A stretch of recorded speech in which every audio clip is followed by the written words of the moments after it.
All right, hello everyone, and peace of Christ to all of you. I hope my voice is coming good and clear. Please let me know if you have any difficulty from your side, and please invite your friends. Uh, I just made a video actually, and I posted on Facebook. So if you are a subscriber to my Facebook, you can go and watch it there. And this is made for brother Samshi. Desperately, they are trying to defend how their God he pray. I feel sorry for them, and the damage made by Muhammad Hijab, it cannot be repaired. You know, Islam exposed widely by his stupidity when he said the truth.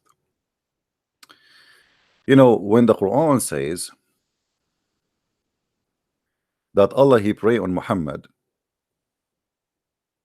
and by the way, our topic is about 10 things I like about Allah. So we will go there, but just to share, this is a little bit information here. The Muslims, they try to say that this verse speaking that Allah he sent a blessing on Muhammad, but as you notice, there is something stupid here. Something very bad happened. If Allah is sending a blessing as they claim, then why the verse saying Allah and his angels? Because if Allah he sent the blessing, the angels do not. Who need the angels anyway? And how you say Allah and the angels both, they do the same thing. Because angels, they receive a blessing from God the same as a human being. If I say to you, bless you, simply I am making it short. I am saying may God bless you, because I cannot bless anyone. Blessing is a support of God to someone.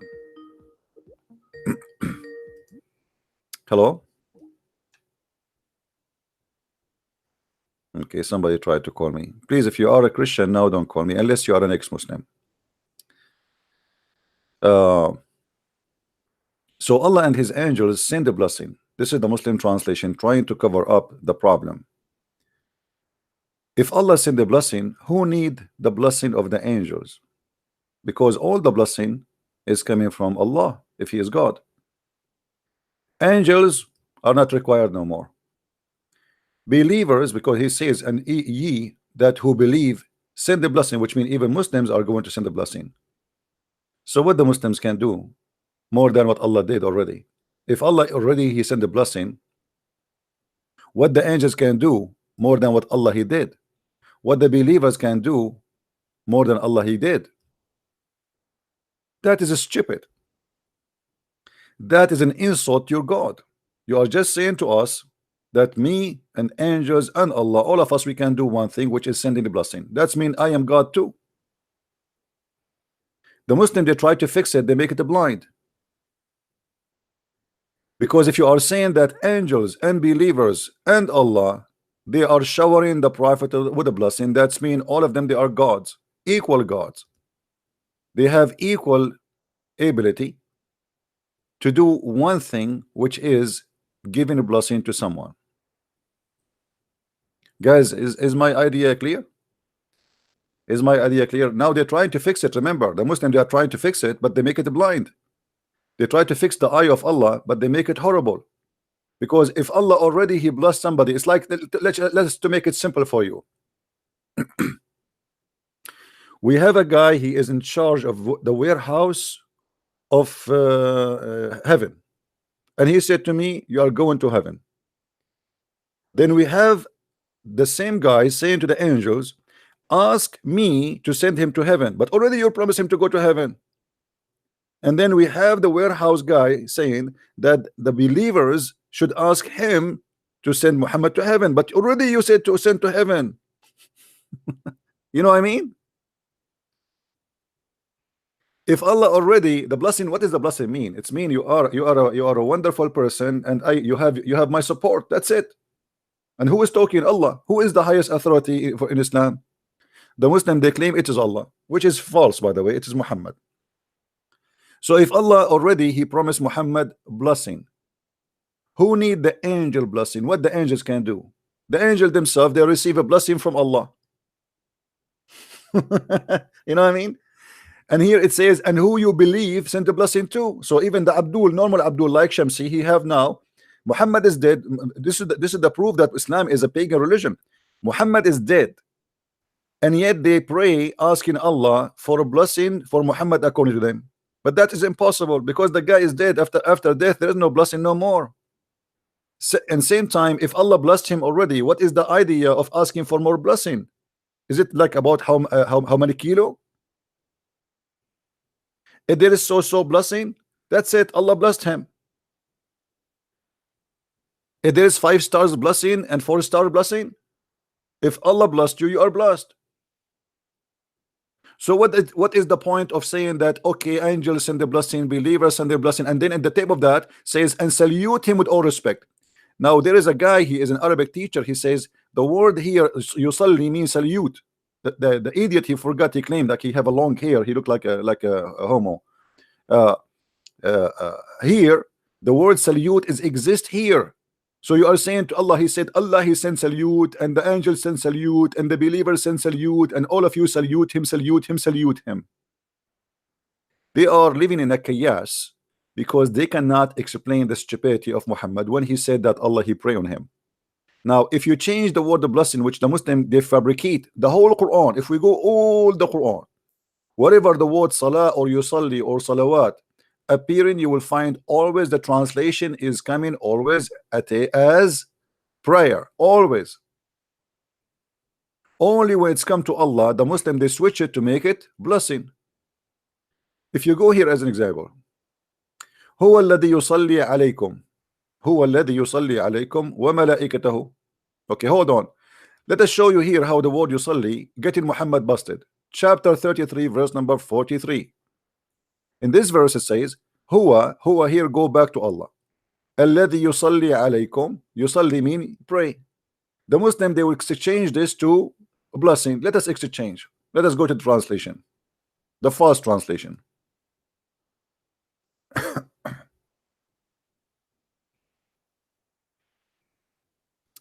Here we go again. He it is who send the blessing on you, and as do his angels. But look what happened here, that he may bring you out of depth of darkness. He may. You receive a blessing before you go out of darkness. Guys, look, when the Muslims, they change, they fabricate the translation, look how they make the Quran look so stupid. Because what you are saying to me, that those people are in darkness and Allah, he blessed them before they leave darkness.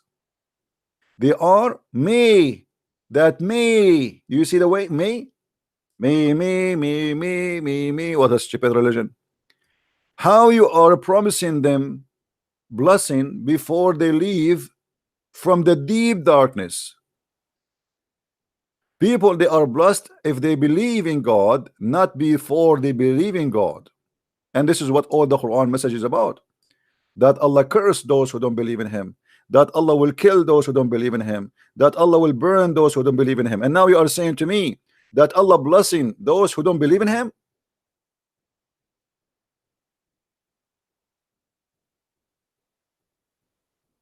Are we following, people? Are we following? Do you see how this sentence here get the Abdul busted? If Allah is sending a blessing here, sending a blessing to who? To people who don't even believe in him. Because it says it clearly that he may bring you out of your depth of darkness. There's no way that the Quran here is speaking about people who they are Muslims, believe in Allah, yet they are in the deep darkness. Same time, the verse here says, it is he who sent the blessing on you and do his angels. Again, the same poo-poo. If Allah is the only God, how he make himself equal to his angels? Because now both of them, they are qualified to give a blessing. According to any monotheism religion or belief, only God can give a blessing. unless Allah he have partners. And here we see in the Muslim translation partner in the ability, in the qualification, because not only Allah can give a blessing, angels can give a blessing based in the Muslim translations. And that means Allah and the angels both are the source of a blessing. You see, it doesn't say it is he who sent the blessing to you through his angels. Then that the meaning will change then, right? But it doesn't say that. It says it is he who sent the blessing on you as do his angels, as equal as. It's like saying to you, there is two people who know Islam very well, Christian Prince as and as CP2, like because we are two, you know. If you look at me in the mirror, you will see two people. So here we see the stupidity again when they try to deceive us with the word of blessing, because the word of blessing made Islam clearly not a monotheism religion. So they try to save Allah.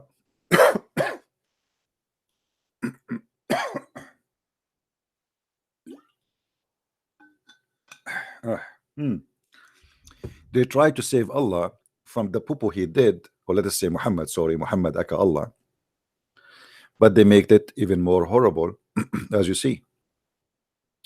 And here we have a problem, another problem in the verse. Do you see the word may? Guys, have you ever heard of a God saying may? Okay, if you send me a blessing, maybe you bring me out of deep. What maybe mean?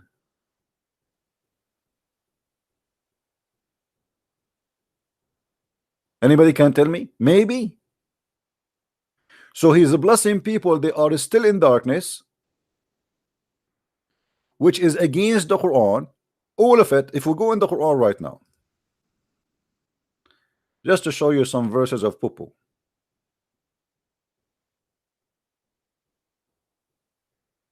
You know, nobody can beat Muhammad with the poo-poo.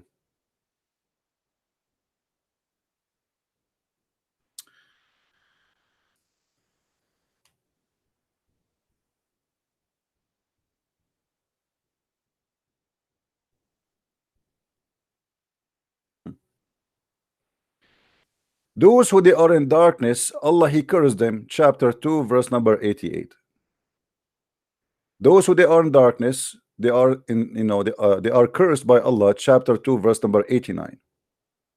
The one in darkness, Allah he cursed them, chapter 2 verse 159. Those who they are in darkness, Allah he cursed them, chapter 2 161. Those who, you know, who they are in darkness, Allah he cursed them, chapter 3 verse 61. Those who they are in darkness, Allah he cursed them, chapter 3 verse number 87. Should we continue all those verses? All. Look, imagine. So if Allah he cursed always those who they are in darkness, how does verse here come to the conclusion that Allah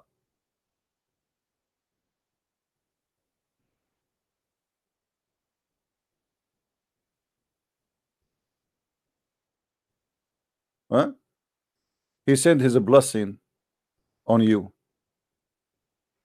I mean, something here very stupid, right? And we can go all over the verses in the Quran. It's the same story.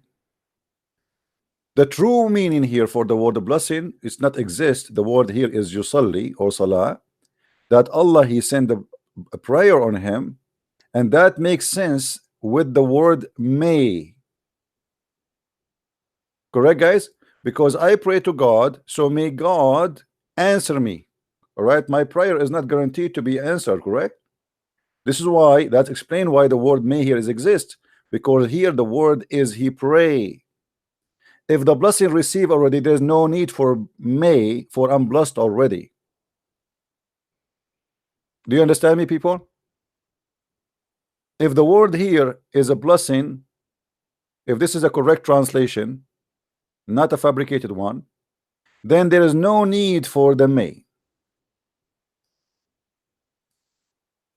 For the one who receive a blessing of God, that's mean he is saved. You don't say I blessed you when you are a bad person. You don't say that God blessed me because I'm a drug dealer. You don't say that God, he blessed me because she is a prostitute. You have to repent and you have to come back to God, and then you will receive the blessing. The blessing is not something you receive when you are a bad person. So blessing sent to you, maybe that does not make sense. Obviously it's a fabrication. So what makes sense? It is pray. Allah, he pray on you, and that here expose Allah again, because here it is says when he pray it may work. He pray and the angels do so. What the angels they do? They pray.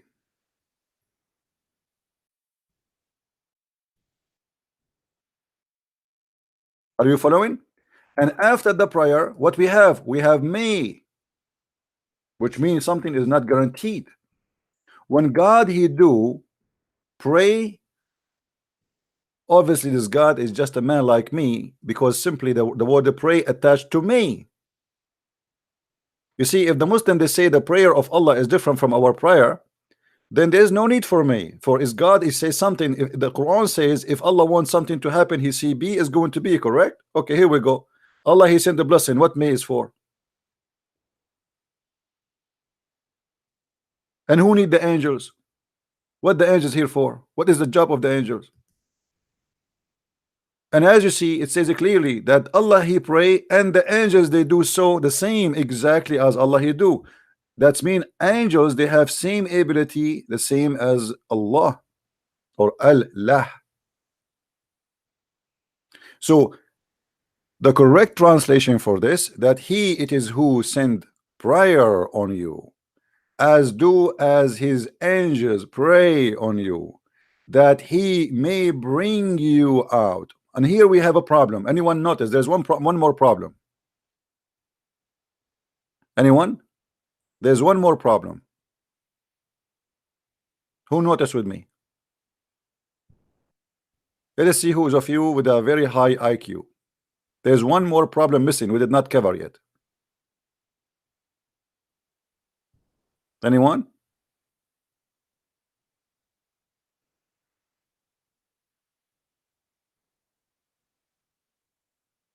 Who noticed? The he word. Thank you. What's your name? Shahararir. He. Okay, read with me, guys. If the angels they will pray for you or even send a blessing, but at the end of the day it is he may. So what this angels for?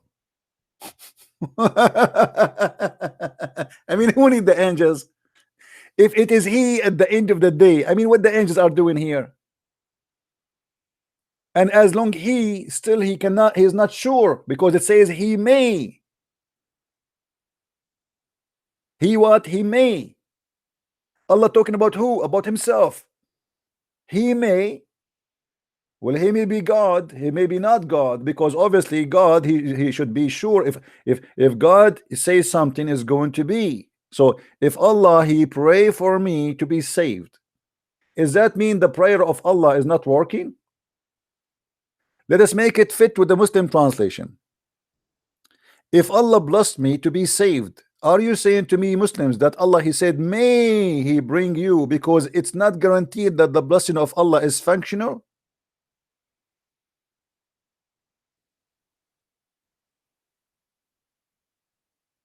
No, the he I'm talking about here is the he here. He, this is the problem more than the he in here in the beginning. Because what the translation now made out of it made the Quran really stupid and funny. Because if Allah he blessed me and then he says so he may, okay, he who, there's only one Allah, there's only one Allah, or there's two Allah? The Muslim they will say there's only one Allah. That's wonderful.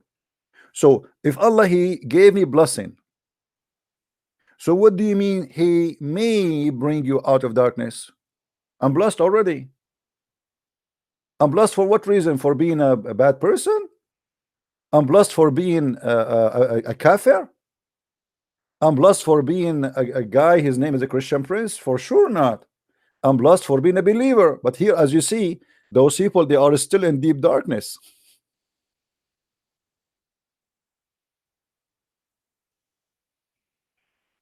Do you see it?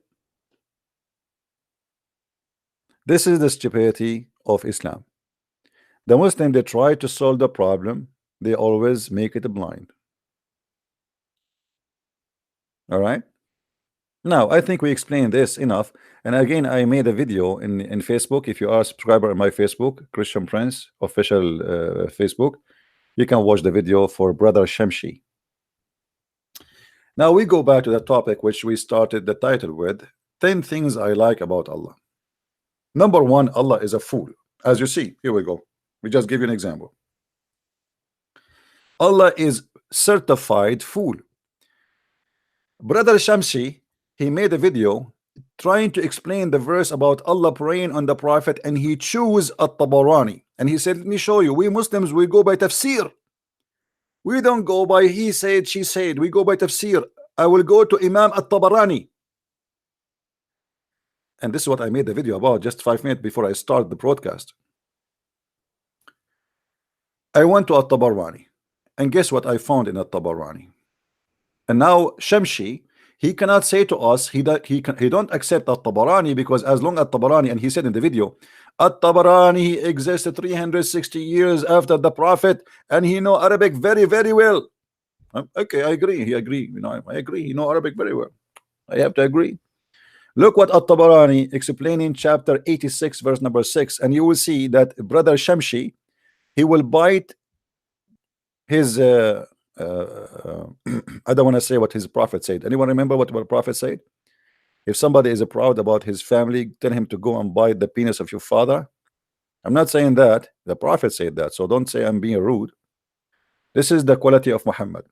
So now, Brother Shamshi, he need to explain to us, as long he like At-Tabarani, and he considered the Tabarani is his guidance of explanation. Because when you go and read At-Tabarani for us to prove a point, it's mean you agree with him, and there's no question about your agreement. So I went to At-Tabarani to see what he say about the chapter 86, verse number 6 and 7, which is very funny, stupid chapter in the Quran. If At-Tabarani is the one you favor and you think he is the best for you to explain the Quran, well, we have a problem. This is what At-Tabarani said. Explaining that, Allah, he says, فَلْيَنْظُرُ الْإِنسَانَ مِمَّا خُلِقَ مِنْ مَاءٍ دَافِقٍ يَخْرُجُ مِنْ بَيْنِ الصَّلْبِ وَالتَّرَائِبِ. He says, ماء دافق, a gushing fluid, which is a supposedly sexual fluid, which is gushing and loaded and spread inside the woman womb. Inside the woman womb, the gushing fluid go in the womb of the woman. And then he says, and it come from between as-sulb wa tara'ib. And he explained what as-sulb mean, what tara'ib mean. Look what he said. It's meant the water of the man and the water of the women. So the human being, you know, there's two water in Islam: water of the man, water of the woman. because the baby is created from both, which means the water of the man and the water of the women. That's wonderful. فَمَاءُ الرَّجُلْ مِنْ صُلْبِهِ, and the water of the man is coming from the backbone. And the water of the women is coming from her ribs. You told me you like At-Tabarani, right? Okay, here we go. Enjoy At-Tabarani. And now he said it's coming from Tara'ib. And now At-Tabarani is explaining to Brother Shamshi what At-Tara'ib mean. He says, الترائب جمع التربية وهو موضع القلادة من الصدر وهو 4 أضلاع من يمنة الصدر و4 أضلاع من يسرة الصدر. وسئل أكرم عن الترائب فقال هذه ووضع يده على صدره بين ثدييه. Let us translate. At-Tara'ib. What At-Tara'ib? Because this is where the sperm of the woman is coming from. He said it is a plural name of At-Tarbiyah, and it is the location of the necklace of the women. Hold on. I need to explain here what exactly this is mean. Give me a second. Just to show Forget about Allah praying now. I mean, we have a bigger poo-poo, because if Allah is God, should not say such a stupid thing. Correct? Forget about Allah, he pray or he don't pray. Forget about this. Based on what this guy he said,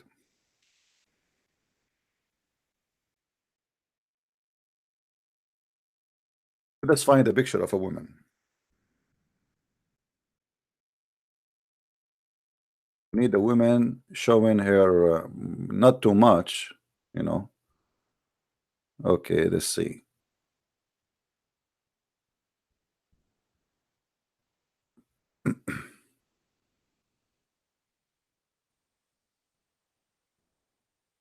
I'm looking for a picture so we can put in the screen to show you what Allah he meant exactly based on the interpretation of the scholars of Islam. So the Muslim will not say we are making things up and this is our, you know, false interpretation. And as you see, Brother Shamshi, he is the one who chose At-Tabarani. I mean, that's it. We are done. We solved the problem. At-Tabarani, At-Tabarani. Who knows better? At-Tabarani. Who chose At-Tabarani? Brother Shamshi. I'm trying to find a picture where a woman, she is wearing a necklace. Hold on.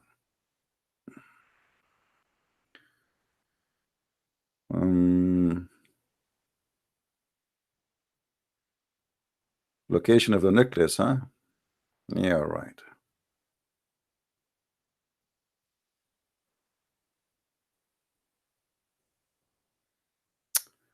What's wrong with this website? Everybody in the bikini. This is a free website, give you free pictures, but we want somebody dressed up. These days, nobody like to dress up, right? Yeah, it's hot. I have -4 outside. All right, let's see.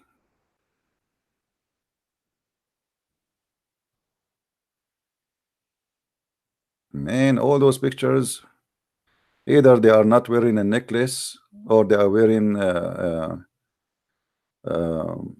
covered up to the top, or they are wearing almost nothing. There's no so. We need to find one.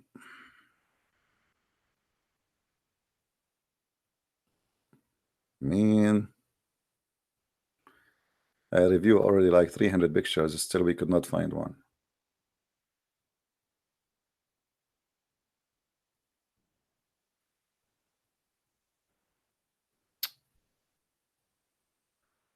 What happened? Girls these days, they are not wearing necklace no more. Not even a single picture I went through, they are wearing necklace. Because I want to show you exactly, you know, because he said that it's a location of the necklace, and I will show you exactly what does that mean. You know what it okay, but you know, but I want to show you the exact location. But anyway, let us see. As long we could not find, we let's choose any picture of a woman, not a specific. All right.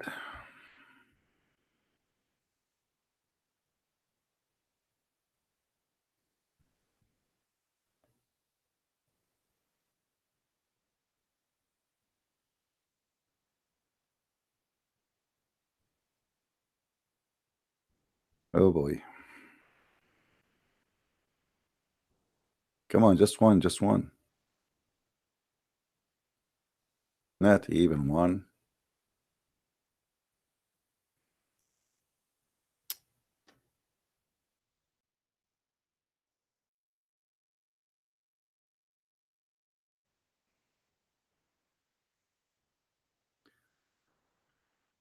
All right, let us choose this one. What we can do, guys.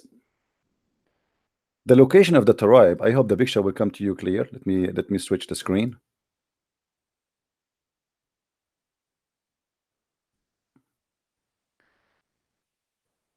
You see, when you as a male, and you know, male and female, they are very close in the shape, right? But there is something unique about the female, is the location here is different from the male. Let us say there's a little bit of different. So what the Quran is saying, that the sperm is coming from here. The location of the necklace is going to be in this area where the two ribs meet, in this area here, where the neck meet. You know, if you put your finger here between your two chest bones, you know, there is a place here you can put your finger through. This is exactly where the sperm of the women is coming from. It is the location where the two ribs met from the top. And this is what the Quran is saying, and this is what is the explanation saying. And obviously this is a proof to us that Allah must be God. I mean, how Allah he knew this unless he is God? Come on, think about it. You see, if Allah not God, he will not come with such a conclusion, which is extremely scientifically correct and extremely true. You know, I don't know how many Muslims will convert to Islam after they notice this, you know.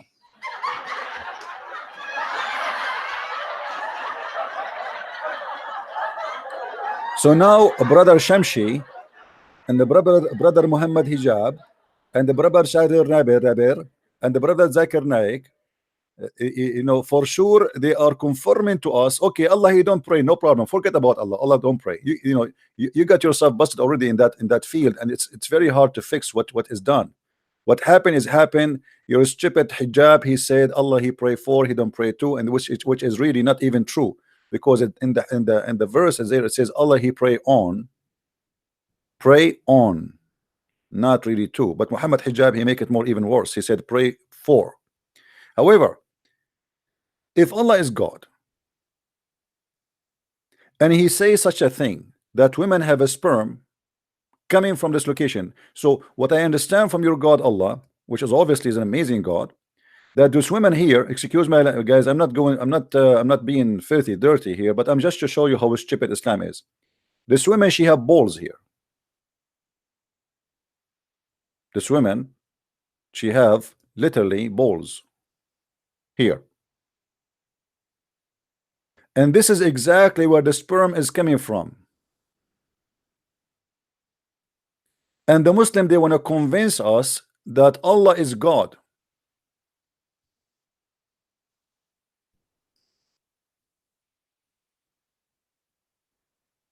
Do I need to debate about anything else? This is Allah. Allah saying to us where the sperm of the women is coming from. First of all, Abdul, women have no sperm.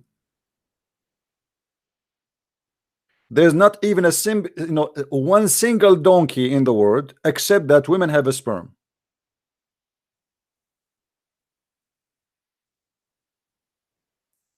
Muhammad, the prophet of Islam, because he is scientifically correct, and he have a lot of knowledge in sperm and business of sperm. He have a clinic for sperm. Women, they used to come to him and says, there's a woman, she came to the prophet. Let us call Zakir Naik and ask him about that. Brother, there is a woman, she came to the prophet and asked him that she saw a wet dream and she was touching herself, and she asked him about what she should do. Can you explain to us, brother, that? Brother Siddhar, this story here explain to us how expert our prophet. Other example, a woman, she saw a dream, or let us say it wasn't really a dream, she was between sleeping and awake, and she saw somebody, he is totally naked, and he came to her and he started doing like brung brung. You know what I'm talking about, brother. We have sister here, we cannot explain more, but you know what exactly I'm talking about, brother. And then she got orgasm, and then she looked at her panty and she know the orgasm, and now she went to the prophet and she asked him for consultation. And as you know, the prophet is very, very, very, very expert. He has 13 wives. So you can imagine how many orgasms he see every day. So the prophet, he said to her, if you do have orgasm like this, and if you see it, if you touch it, and it is yellow, you have to wash it. Thank you very much. Me.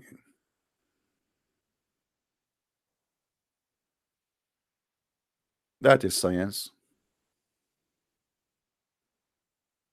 And Dr. Zakir Naik is a doctor, remember.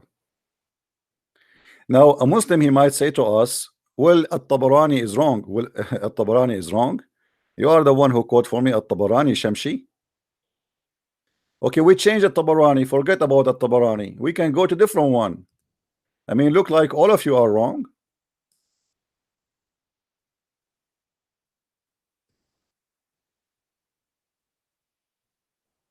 Brother and sister. Brother and sister. Here at Jalalain, he tried to hide, but he cannot hide it. This is verse number 6. Let us go to verse number 7 and see what the Jalalain will say. Hello? Hello. Yes? I take you in the chat. Sorry? I text you in the chat. Okay, how I can help you, my friend? There is our brother from Egypt. Yeah.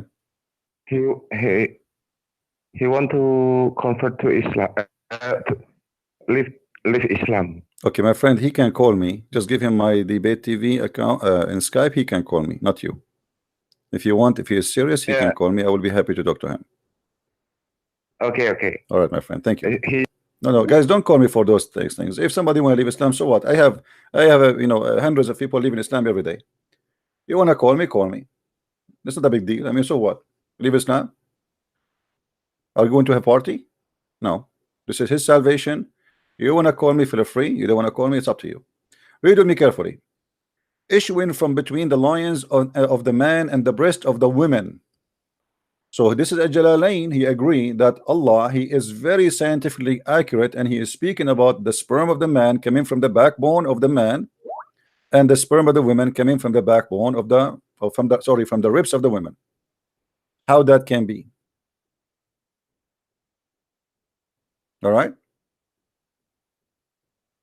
Any Muslim?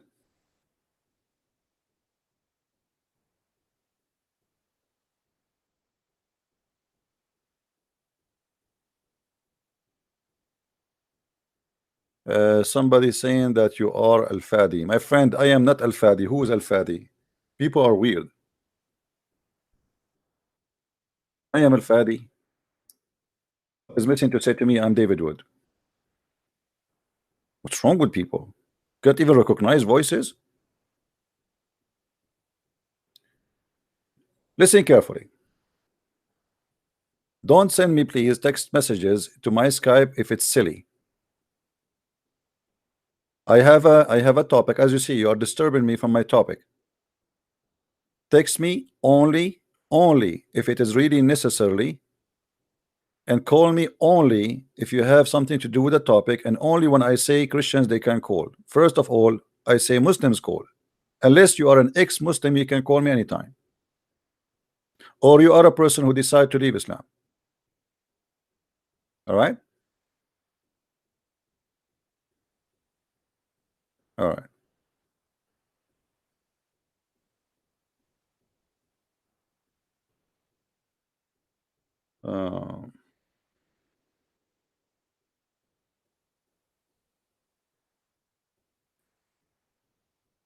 Now, you see, if God is God, he will not do such a poo-poo as we see in the front of us in the screen.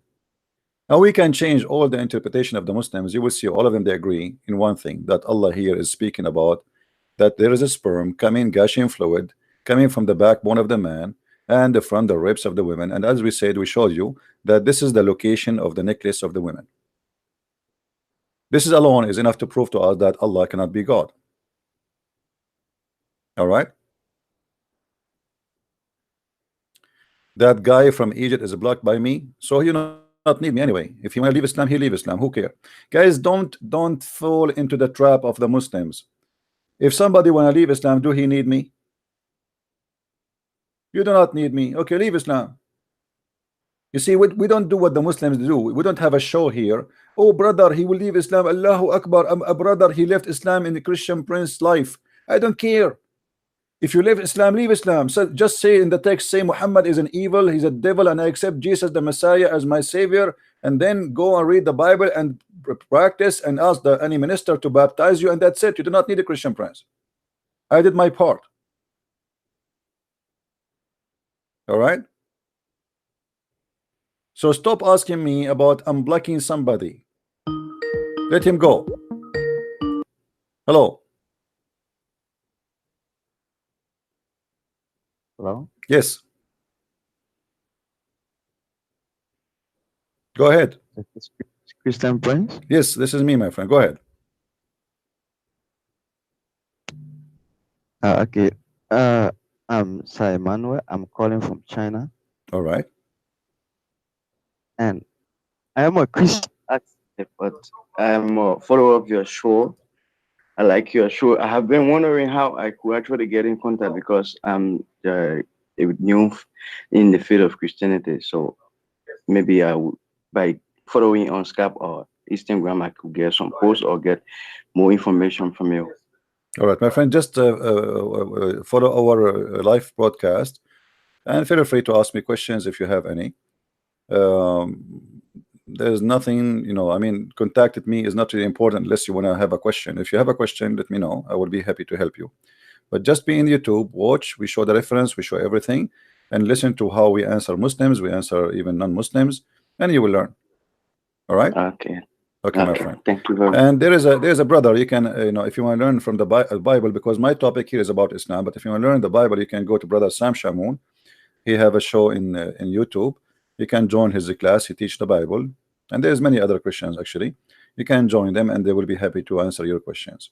But feel free to call me anytime if you have a question. All right. And I'm happy to hear that's I was in China before, and I hope soon I will go again to China to do some teaching there. Okay. Thank you very much. Take care, my friend. Bye-bye. Bye. All right, we go back to our topic.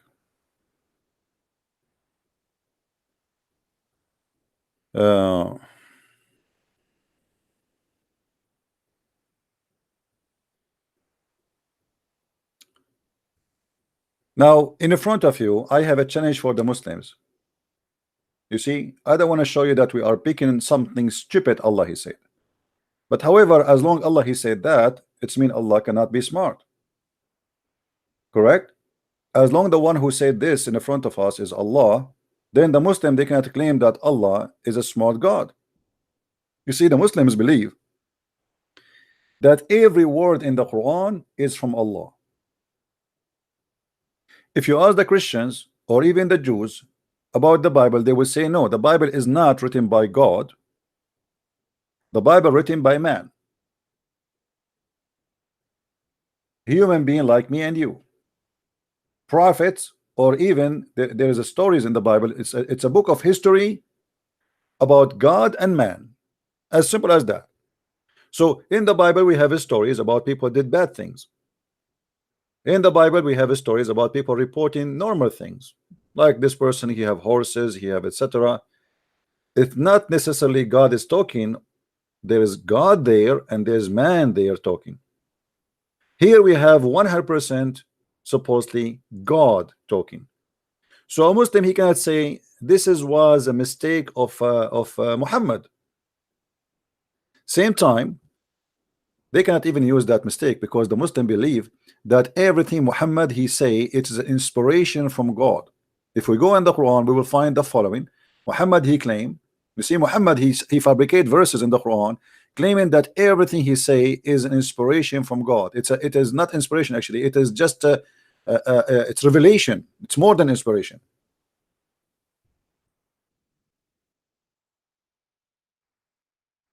وَمَا هُوَ إِلَّا وَحْيٌ يُوحَى.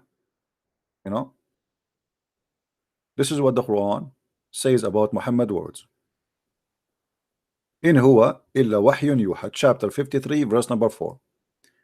Everything Muhammad he say, it is inspiration from God. We can go right now and check the interpretation, and you will see this what it means. 53, 4. Let's do it. 53,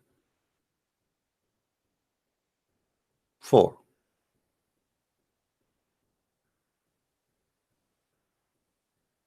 Do you see it? Everything is inspiration from Allah. It's revelation. Muhammad he said nothing. He speak nothing of his own.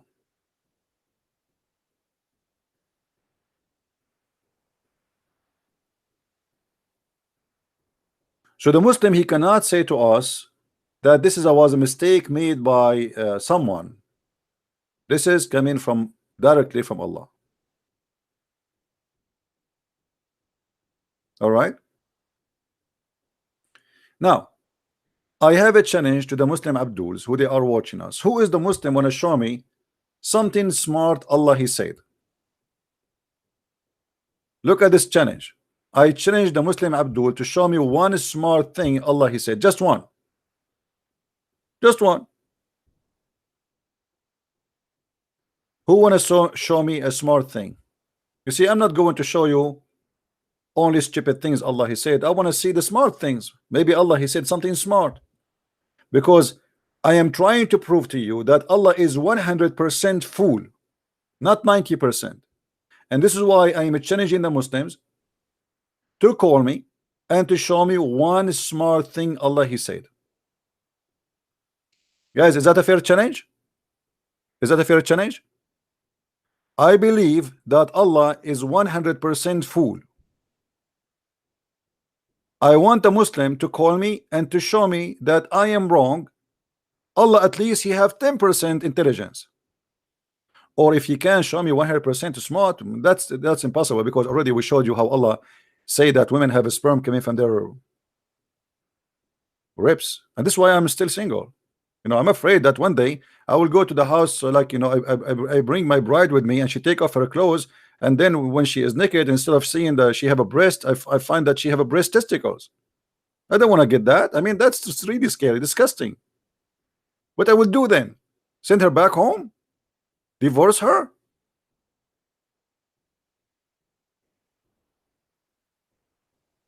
As long Allah is teaching us that women they have a breast testicles, well, all of us men, we have to think twice and 3 times and 5 times before we get married. This is very dangerous.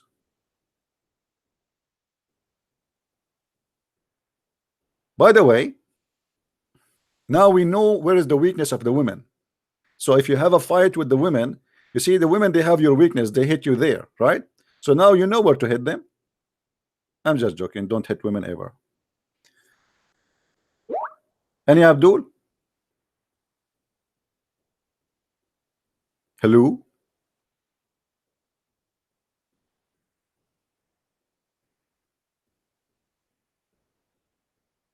You see, this is what is good about what we do here in the internet. As you see, people from China, people from Indonesia, from Korea, from Thailand, from everywhere, they are listening. That's wonderful, right? And people are learning the stupidity of Muhammad and the stupidity of the false Quran. Yet the Muslims, they claim that the Quran is a book of science. Hello?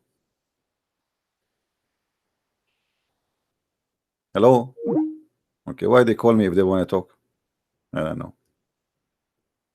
Mystery. Don't call me, please, unless you want to talk.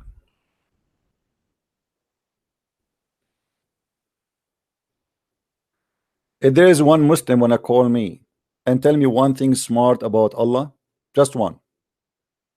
You see, if I go right now and search in the Prophet Google, peace upon him, we will find tons of Muslim websites speaking about scientific miracles in the Quran. Let us search for some. Quran miracle.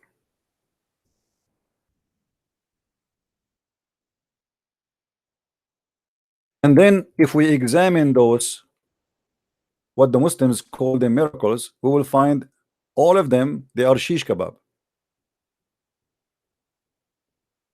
Look how many, look. If all of this in the Quran, all of this, the speed of light, the vision, the volcano, the pharaoh, the mummy, the sinkhole, extreme explosion, spider web, mountains, age of universe, human embryo, internal wave, milk, brain functions, brain functions. Hold on. Hold on. That's something. That's something. The Muslim, Allah, he found how the brain function. Oh, I'm really interested, guys. Do you want me to check this one?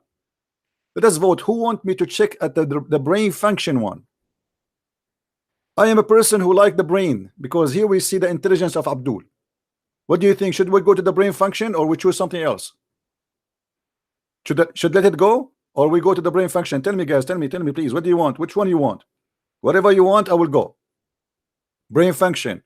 All right. I told you 1,000 times that we are Arab. We are stubborn. If you say to us yes, we say no. Come on, don't you learn? We are Arab. We don't go by democracy. Okay, most of you now, you say the brain function. Me as an Arab, I cannot accept. Brother Tatar. Now you force me to do the opposite, brother. I cannot take the brain function. Okay, I'm just kidding with you. Okay, go ahead. Brain function. And look at the art, man. Brain functions. The frontal part of the brain handle lies. If. Are you sure? Hold on. Somebody make me some tea. This is really messed up. I'm really, man. By the way, guys, I notice each time I lie, because I am a Christian prince, and the Muslim, they keep saying to me I'm a liar. So obviously I lie a lot. So each time I lie, brother, I feel like the front of my head is acting differently. This is in the Quran. In the Quran, the frontal part of the brain handle lies. Let us see that. For centuries, it was thought that the frontal part of a human brain handle vision simply because it's near the eyes. Today we know that this is false. This part that's handle vision turned out to be the rear of the brain. See the image. In the front part of the brain is called peripheral vortex, excuse my English, guys, and responsible for connecting lies. Look at this. Pathological liars have more the white matter. Okay. Now we know what is inside the head of Muhammad. Okay, continue. Liars show relatively widespread increase of the white matter, 23 to 36%. Okay, now let us cut the crap. Let us go to the verse. And here the verse, chapter 96, verse number 16. A lying sinful forehead. Unbelievable.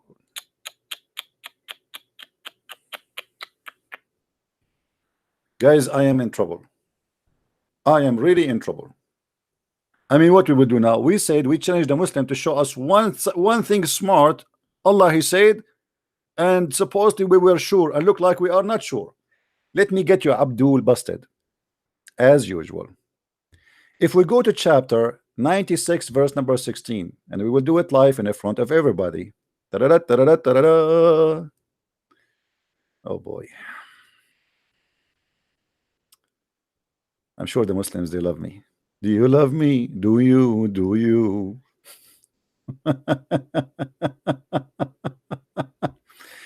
Guys, what is the sinful forelock mean? Somebody translate to me what forelock mean. Do you see how they lie?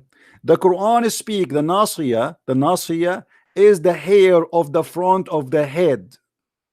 What the verse saying that Allah will grab them from their hair. This is not the head. Hello. Talalala. You make it a brain. Look like the Muslims. Hold on. I just discovered something I never noticed before. That the Muslims look like they are different from the rest. They have their brain in their hair.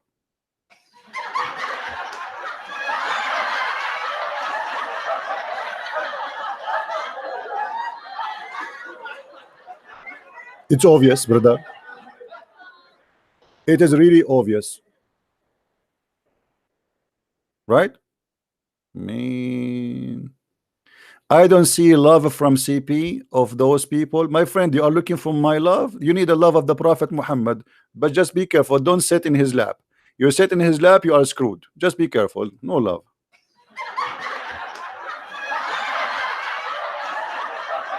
Muhammad Gita, he's saying, I don't see love. What love? You are upset because we are getting you busted about your lies. How you make the hair on the front of the head, you make it the head, and you make it about the white substance inside the brain and discovery of why Muslims, you have no dignity. Why you lie? Why you fabricate miracles and science which is not there?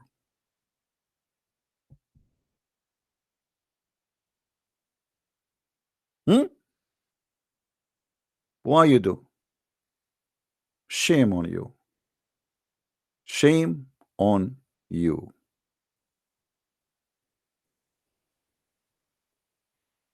He's a liar, by the way. This guy is a liar. You see, he told you he wanna, you know, whatever he told you. See, here we go. The Quran is speaking about them, Muslims. So what the Quran is saying, that Allah will grab you from the front of your head, which is the hair. He is not talking about the head itself. The Muslim, they make it a miracle and they make it science, and they start quoting for us from scientific books, and they try to make it about the Quran. Okay, this miracle get busted. Which one next, guys? Which one you want? Which one? Choose from me. Look how many. Look how many. I want a Muslim to choose from me one. Which one? Look. Mean all of this in the Quran. Even the hamburger. Even the hamburger is there. Unbelievable. Look at this boy. Look at this boy.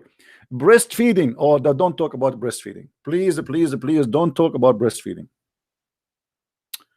I mean, this is alone is something. The only one who taught breastfeeding for adult in the whole universe, his name is Muhammad, peace upon him. And this is why I'm afraid that many of the men listening to me now, they might convert to Islam. Have you ever heard of a man, he is in the age of 50 something, he advised a woman, because a man, he is looking at her in a dirty way, to give him her boobs? Man.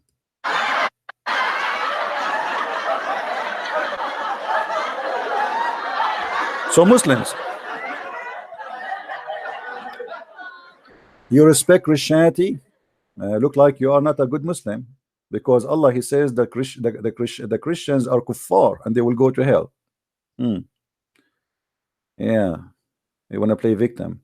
So now, who is the Muslim when I call me and he will choose from me any of those fabricated miracles to talk about? Open it challenge. Who is the Muslim when I choose for us one of those he claimed to be miracles? Which one? Anyone? Any Muslim?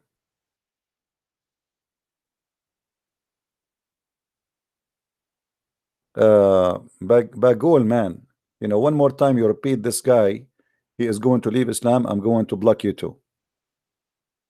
Who is holding him from leaving Islam? Do he need to talk to me to leave Islam? Leave Islam.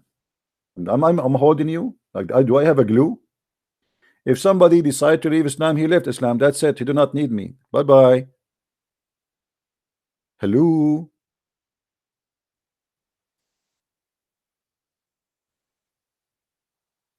Anyone?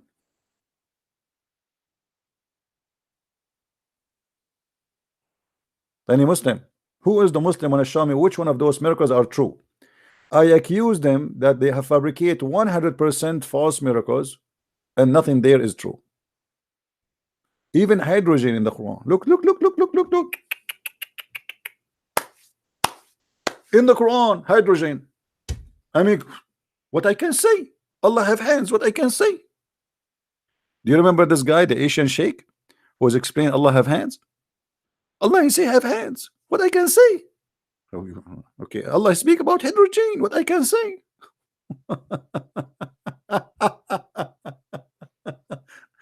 Allah spoke about the hydrogen. Allah spoke about tears. Allah spoke about expanding the universe. Any Abdul. Any Abdul, my friend? Who is Abdul wanna call me? Come on. It's a challenge for you. Name for me the one story is true there. Anyone?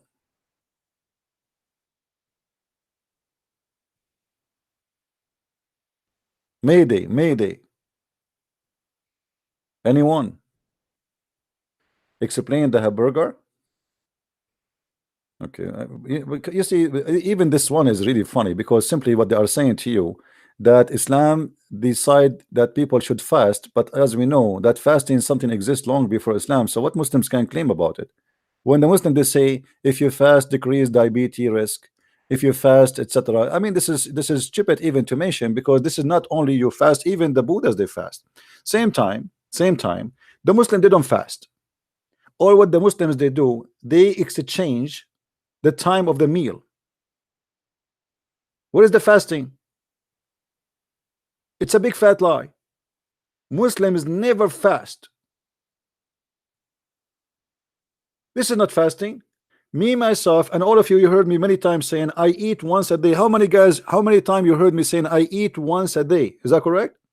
Once a day, which means once every 24 hours, honest to God.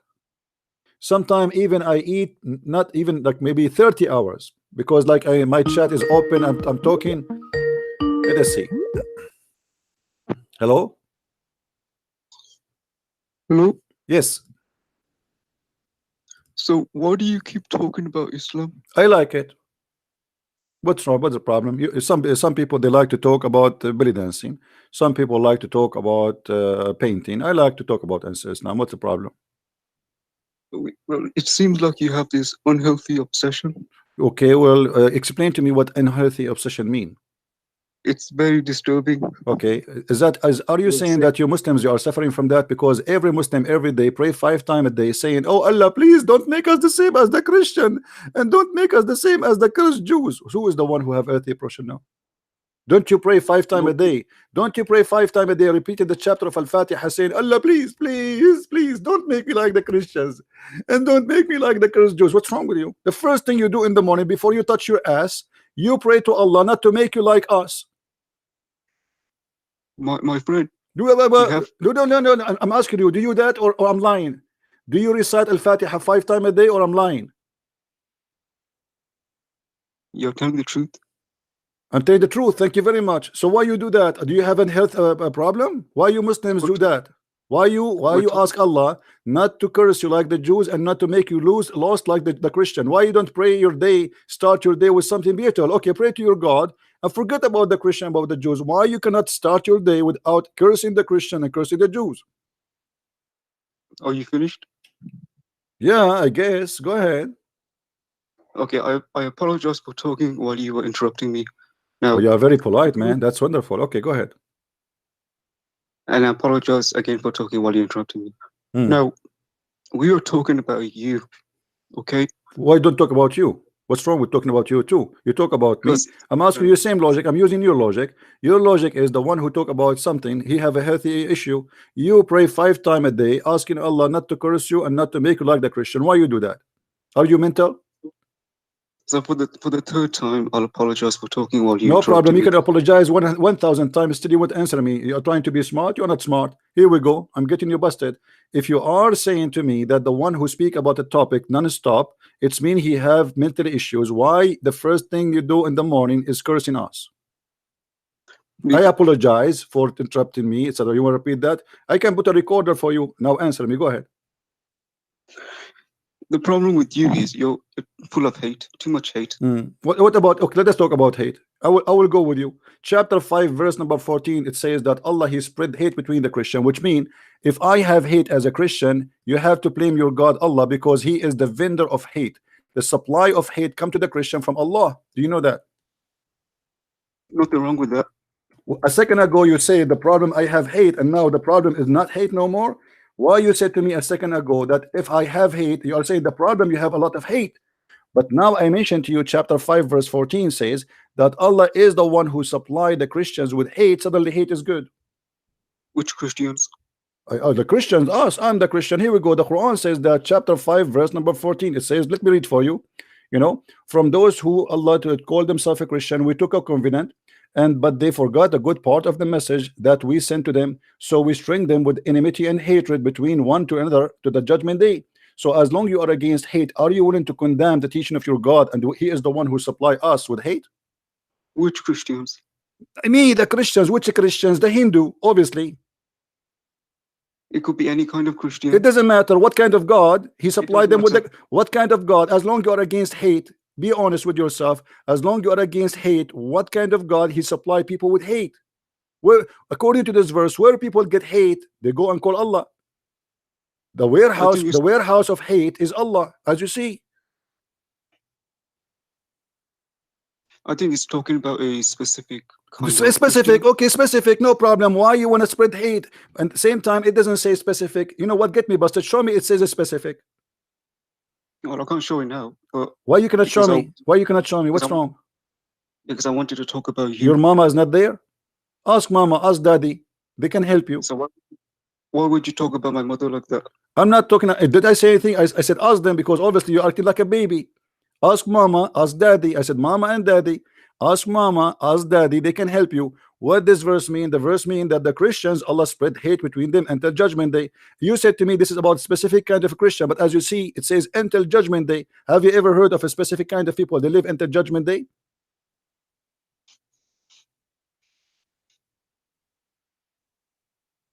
Do you want to call a Listen. friend? Listen, I'm listening. Go ahead. By the way, I notice you are dangerous. How? I don't know, like you are very deep. You're very scared of me, that's why. I'm terrified. Yes, I will end your career tonight. And now, how you respond to what I said to you? I'm waiting. Well, I think it's a specific kind of Christian. Doesn't matter. Let us say a specific kind of a Christians. Let us say Christians who have two noses. What kind of God He supplied them with hate? Why He want to spread hate? Is your God Allah is a devil, or He is God? Because some people will never change. So you never change, so you supply them with hate, and then they will do what? They will go and do killing. If you supply somebody with hate, is that will make him better person, or will make him more evil, and then he will hurt other people? So what is the benefit of Allah? What Allah is generating as a benefit from spreading hate? The benefit is to test the believers. What testing? Well, those are not believers, Abdul. He calls them with hate. What's wrong with you? Test the believers. No. By the way, how People- Allah like, okay, as long you are talking about test the believer, have you ever heard of Khadija testing Allah by her legs? So now you're changing topics again. No, I'm not changing topic. You are the one who mentioned the testing the believers. According to according to Khadija, Abdul, listen. According to Khadija, she examined the inspiration of Allah, and she did striptease to her prophet, to her husband. And after the striptease, she asked him, an angel, he came. You know the story, right? You know the story, my friend? You know the story? How Khadija, she did practice striptease. Look, all those guys on YouTube, they are talking about that. All right. Here you will see Imtihanu Khadija Burhanul Wahi. I don't know if you speak Arabic or not. The book of Astir al-Halabi. Let me show you the book. I like the book. I like the cover actually. You know, Astir al-Nabawiyya li Ibn Hisham, and this is one of sources of the story. It says here, variant number 1. قال ابن إسحاق قال page number 239, variant number 1. عن خديجة رضي الله عنها أنها قالت رسول الله يا ابن عم أتستطيع أن تخبرني بصاحبك. Let us make the story short. Muhammad, he sees someone in the corner every day, and Khadija, she said to him, I didn't see him. He said, well, I see him. So Khadija, she said to him, okay, next time you see him, please my cousin, tell me. You know, the Arab, they call the husband cousin. So he saw him as usual, and then she said to him, okay, come here Muhammad, come here Habibi, and sit in the top of my right leg. And Muhammad, he sat in the top of her right leg, and she said to her husband, do you see him? You see, I'm showing you the screen. فتحول رسول الله صلى الله عليه وسلم على فخذها اليمنى فقالت هل تراه؟ قال نعم. So he sat in the top of her the right of her leg or thigh, and she said to him, do you see him? He said yes. Then she said, okay, stand up and sit in the top of my left leg, and do you see him? He said yes. And then she said, okay, sit up, stand up and sit in the top of me, and she took off her clothes, which means they want to have sex. And then she said, do you see him? Oh no, sorry. Now he sit in the top of her, but did not go like, you know, like totally out of. So he sat in the top of her, but she's still wearing her clothes. She said, still you see him? He said, yes. And now she said she took off her clothes and she uncovered herself. And the Prophet sitting in the top of her. And she said to him, do you see him? He said, no. She said, glory to Allah. This is an angel. Have you ever heard of a wife testing the angel of God by striptease before? Where is the English version of that? I don't know. You find it. I show it to you. I show the reference on the screen. This is your Islamic website, library.islam.net, and you can buy As-Sirah An-Nabawiyya Ibn Hisham in English, and you can find it. This is variant number 1, page number 239. I'll look into it. All right. So anything else, my friend, you want to say? You want to say to me? Yes, I hope you can be less hateful, more respectful. Okay, you know, my friend, I decided to stop hate. I want to marry 4 girls, Muslim girls, to show you how much I love Islam. Is that okay? So you are also a pervert too. I'm what? A pervert? What does that mean? Explain to me. Does that mean like I have like to have sex with the children 6 years old, like your prophet? That's a very terrible argument. What do you mean? Your prophet, he have sex with 6 years old girl. Does that make him pervert? You said to me, if I like to have sex with 4 women, that make me pervert. Your prophet, he have 13 wives and limited numbers of slaves, and he have sex with a girl. She is 6 years old. So so suddenly pervert is not in the dictionary in your more? No, I just said to you, I want to marry 4 girls, Muslim girls. You said to me, I am pervert, right? Okay, so the one who marry 4 girls, he's pervert. Your prophet, he have 13. One of them is a child. What do you say? Oh, what I meant was the way you talk about these things. What do you mean we talk? Okay, let us talk about things. How we should talk about. Let me ask you. If somebody said, go and bite the penis of your father, do you think he's a pervert? You are jealous of Muhammad. I'm very jealous for sure. Absolutely, I'm jealous. Look at this. I mean, the guy, he have a lot of women. I mean, that's we cannot debate about that. But still, answer me. If Muhammad, he said to a man, go and bite the penis of your father, does that make him pervert for you or no? Muhammad has billions of followers. You are nothing. You are irrelevant. And billions of stupid. They are leaving Islam, my friend. Here we go. We are explaining Islam to them, and they are leaving, as you see. You are irrelevant. Do you know how many people how many Muslims they buy my books every day? You will not believe it, man. Shabir Ali himself, Shabir Ali, Zakir Naik are reading my book, brother. So where's the evidence of that? With the evidence, okay, ask Shabir Ali, ask Shabir Ali. Ask him. I challenge you to ask him. Actually, I show it. I show his purchase before. Shabir Ali, he did. Ask him. I challenge him to say he did not. Ask him. How can I ask you see, I'm speaking in public. Correct, guys? I'm speaking in public. Shabir Ali will hear me. Shabir Ali will go and make a video, says Christian Prince, he said, I did buy a book, his book, and this is a lie. Let him do it. You will see he will never dare to do so. Well, maybe he doesn't take you seriously. So he buy my books? He don't take me seriously and he buy my books. Abdul, now, I will give you a chance to prove Islam to be something very good. Can you show me one thing for you as a Muslim? I don't want to talk about bad stuff. Can you show me one good thing about Islam? Just one, anything. Can you? The way it defines righteousness. Righteousness, like what? Like giving to charity, respecting parents. Charity, I like that. You see, I was talking to you for how long now? Half hour? I did not ask you to pay me money. Do you know that your prophet, he refused to talk to a blind man because he is poor, and he insists that if you want to meet with the prophet, you have to pay him first? Is that true? People do that today? No. People do that today. Muhammad is dead, Abdul. He's dead. You cannot pay him. I'm saying, do you know that your prophet refused to talk to a blind man because he is poor? And this is in the chapter of Abasa. And Muhammad, he said that Allah told him that before you meet with the prophet in the private consultation, you have to pay him money. Yes or no? Or I'm lying? What's wrong with that? What's wrong with that? Well, where is the righteous here? Righteous is a person who do, even the Quran says, follow those who asked you for no wages. Speaking about the disciple of Jesus. How you ask for wages if the Quran saying, don't follow those who ask you for wages? If we go in the Quran, we will find the following. Chapter 36, verse number 21. It says, اتبعوا من لا يسألكم أجرا. وهم مهتدون. This is about the disciple of Jesus. This is about Paul and Peter and Simon Peter and John. And this is the translation. Here we go. So how Muhammad says that Allah says that the disciple of Jesus says that Allah told them to say that obey those who ask no wages from you as a return of kindness. Yet Muhammad, he said to them in different verse, well, if you want to meet with the prophet, you have to pay him. Not only that, Muhammad, he claimed that he can pray in your behalf. You know, you pay him. Let me show you, my friend. Here you go. What was the payment for? The payment because he pray in your behalf. I mean, this is wonderful. All right. Yeah, It could be for anything. It could be for anything. Okay, sure. This is what it says in the verse, brother. This is what it says in the verse. The verse says that what I can do. I mean, come on, listen. Anything. Abdul, listen. The verse says that, so we cannot. Are you making fun of Allah, my friend? Are you making? You are making. Okay, so the verse says that. How you know that doesn't say that? Here we go, chapter 9, verse 103. It says, "Take from their money alms, so you can like sanctify them, purify them, and pray in their behalf. Give me, okay, my brother.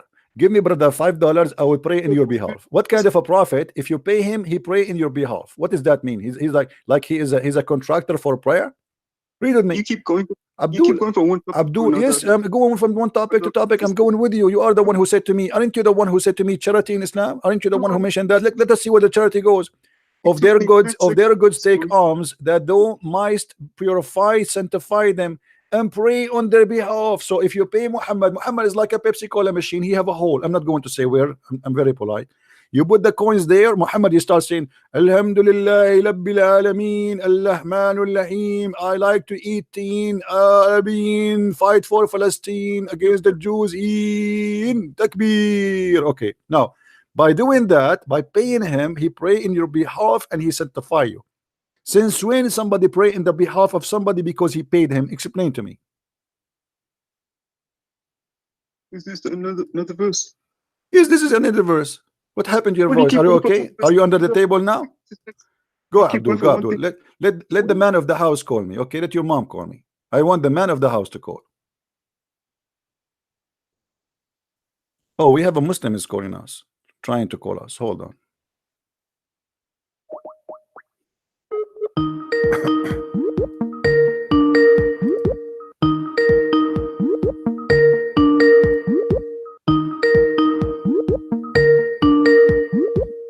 What happened? Hello? Hello, Christian Prince. How are you? Hey, Yusuf, how are you? Why you are calling me? What trying to say? What do you want to say? What you are talking about? We are talking about your prophet. You know, like I don't know, a lot of things your prophet he said doesn't make sense. As an example, he said that women have a sperm coming from their ribs, and this is really scary. What do you think about that? I challenge you to show me the word sperm in the verse. Oh, Why there's you no are verse. lying? Why? Oh, okay, hold on. Why you are lying? Okay, hold Why on. you are lying? Okay, hold on. Let us see who's lying. Okay, hold on. We will go. Hold on, guys. Okay, we will go. Why you are lying? We will see. All right. Show This, me the hold sperm. on. Let us see. Everybody will see in a second who is lying. This is verse number 6 and verse number 7. Let us see. In a second, people will see if this is I'm lying or not. Okay, here we go. Go to verse. Abdul. Hold on, Abdul, please. My friend. Hold on, please. You know, people. No, we show things. We show things in the screen. We show things in the screen, please. Okay. خلق من ماء دافق. Created from gushing fluid. What is the gushing fluid he's talking about? Fluid, he didn't specific. Okay, what is that? Gushing Okay, fluid. explain to me. You are the smart. Okay, it's like it's smart to My me. friend, Yeah, the baby is there created is from no Why problem. you- Abdul, brother, you explain to me what is this gushing fluid which is coming from the backbone of the man and the ribs of the women will make the baby. Go ahead. The gushing fluid is the gushing fluid. What is that gushing fluid? Is it oil? Is it You are lying. is it oil? Is it cheese? Is it what? What it is? What is The that? Quran doesn't say anything about this fluid. Why you are lying about the Quran? If Okay, Quran himself okay, hold on, doesn't hold on, hold on, specify. hold on, hold on, hold Why on, hold on. the Quran doesn't Okay, say okay, sperm? okay, Why? okay. Let us see if I'm lying or You are not. smart, Hold on, hold on. Everybody will laugh at you, my friend. Here we go. The Quran says how he create. What is the gushing fluid? We will see. Hold on in a second. Here we go. All right. First and foremost, Hold on.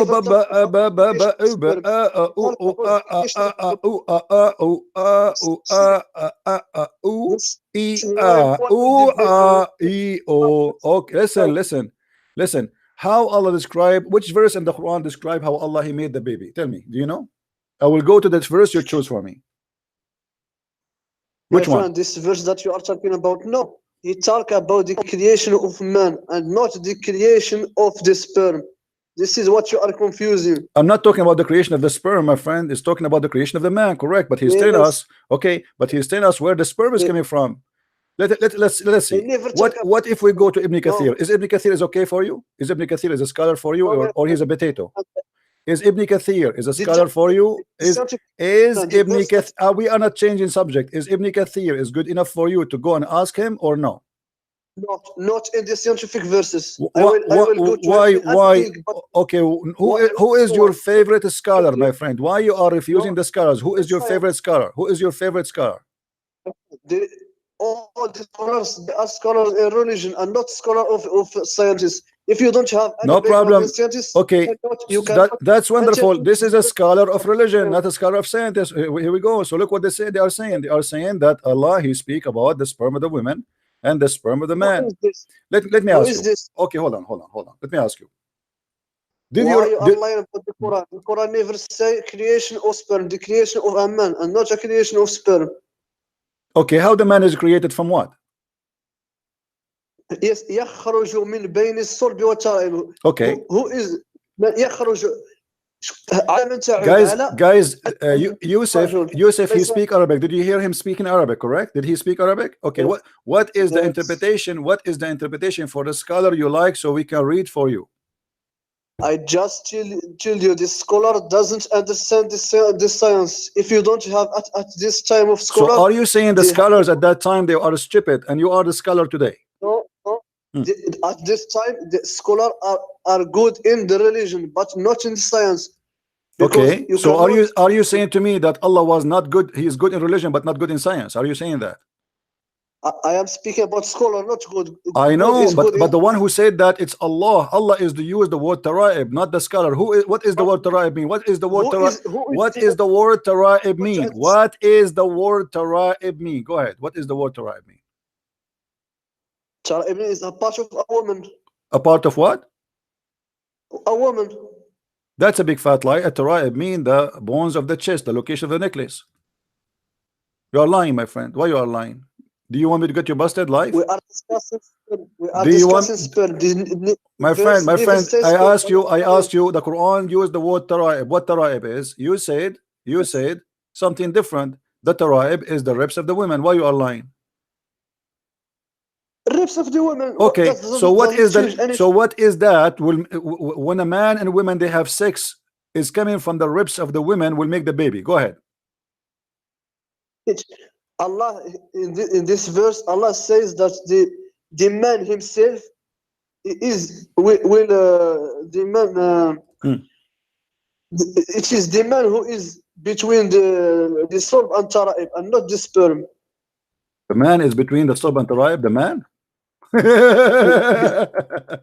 My friend, don't friend me, brother. It says a gashing fluid. Allah created you from gashing fluid. Did the Quran says Allah created you from gashing fluid? Yes or no?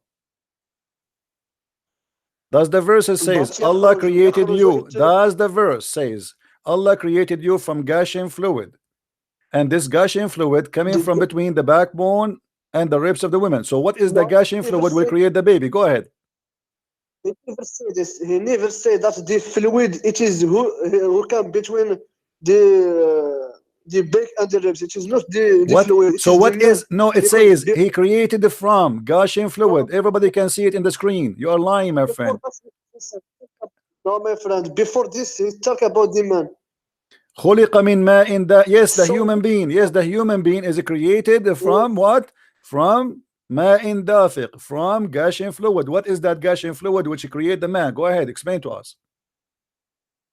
if you know the basics of Arabic, Mhm. we have Allah firstly speak about the man, then he speak about the water, then he speak about something coming from between the beak and the ribs. Okay, what is that something coming from between the backbone and the ribs? Go ahead. What is that something? This something is referring to man and not referring to the water. This Abdul, is in Abdul, Arabic language. Abdul, are you saying to me that all the Muslim scholars, everybody is laughing at you because you are saying to me now, all Muslim scholars, they are liars. Are you saying that? Are you saying all Muslims they do not understand Arabic better than you, and you are the only one who come with this in conclusion? All scholar Muslim at this time don't understand the science because the science. But this is not itself- about science now. This is about what the Quran is saying. Forget about science. Who's talking about science now? Hold on. What you are saying to me that Allah, you are explaining to me the science now or the Quran now, because you are getting busted. So you are trying to make it fit with the science. This is why. So the scholars, you get yourself busted. Okay, let me ask you. What about your prophet? Did your prophet say something poo-poo about this? Did your prophet say that this is the water is coming from the women and the man, and whoever comes first, the baby will be a boy? Did your prophet says that or no? This hadith is weak. I challenge you. This hadith is weak. It is weak hadith. Okay, let us see. Okay, Weak, guys, it's a weak hadith. Hadith It's Quran. okay. It's a weak hadith. Yes, Okay, weak hadith. we will yes. see. Okay, this is Sahih Muslim. This is a weak hadith. Yes. Sahih Muslim weak hadith. Okay, where it says Sahih, where it says This weak, hadith is- where it says weak. Show me. I challenge you. Go ahead. Where it says weak. Show me the hadith. Here we go. This is the hadith. I will show it to you in Arabic and in English. Okay. ماء what does الرجل it say? ماء الرجل, as long you're a Moroccan, you don't know Arabic very well. ماء الرجل أبيض وماء المرأة أصفر فإذا اجتمعا فعل ماء الرجل مني المرأة أذكر بإذن الله. Translate. Let us laugh.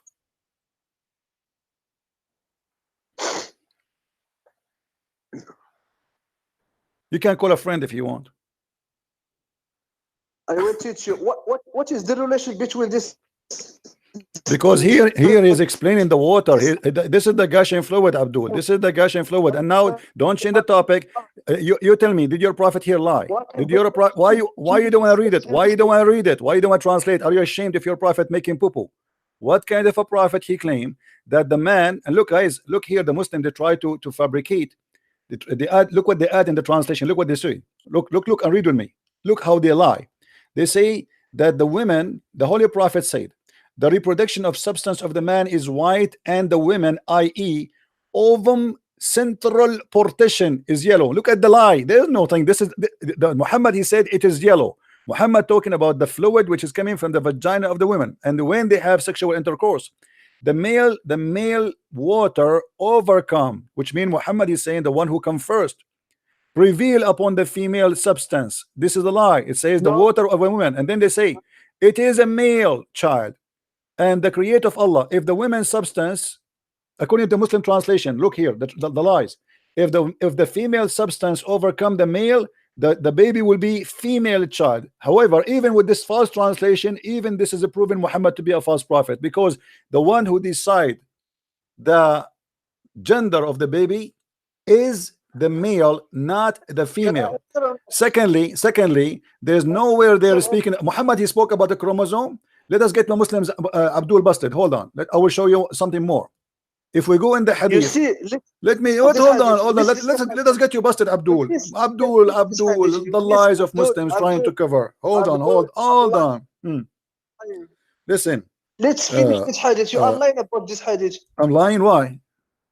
Yes, I will show you why you are lying. This hadith doesn't talk about the creation of a man. It's talk about this similarity between the baby and his mother and his man. It doesn't talk about the creation of a man. Okay, what about this one? Let us see. Read the full hadith. Okay, we will read. Let us connect. Everybody will laugh at you in a second. The messenger of Allah said the water of the man, the water of the man is thick and white. and before the this. women water is thin and yellow. So now conferred by Muhammad what he's talking about, and he says whichever of them comes first, the child will resemble the parents. So now what resemble the parents mean? We will go to the other See, hadith, the one you said to me I lied about. We go to the other hadith. Let us see. So now it's confirmed. Shut up. It's confirmed. It's confirmed what women is what water is that. This is the water of the man and the water of the women. Whoever come first, whoever come first. This is Yes. about the chromosome. The Muslim, they lie in the translation. There's no chromosome. This is not There's no substance. creation of- This is whoever comes first. Now we go to the second hadith. Now here we go. Listen, Abdul. You said I did lie about this hadith. Explain to me how I did lie. Go ahead. You are lying because this hadith didn't talk about the creation of a man or this. He talk about the similarity between the child Let and me- his parents. Okay, so but this is how has it created? Yes. Okay, hold on, guys. This is not about the creation. This is not about the creation. So why you're a prophet saying, okay, this is not about the creation, no problem. But this is speaking about gushing fluid, which hold on, potato. Did your prophet say? Did your prophet say if whoever of them comes first, the baby will resemble the parents?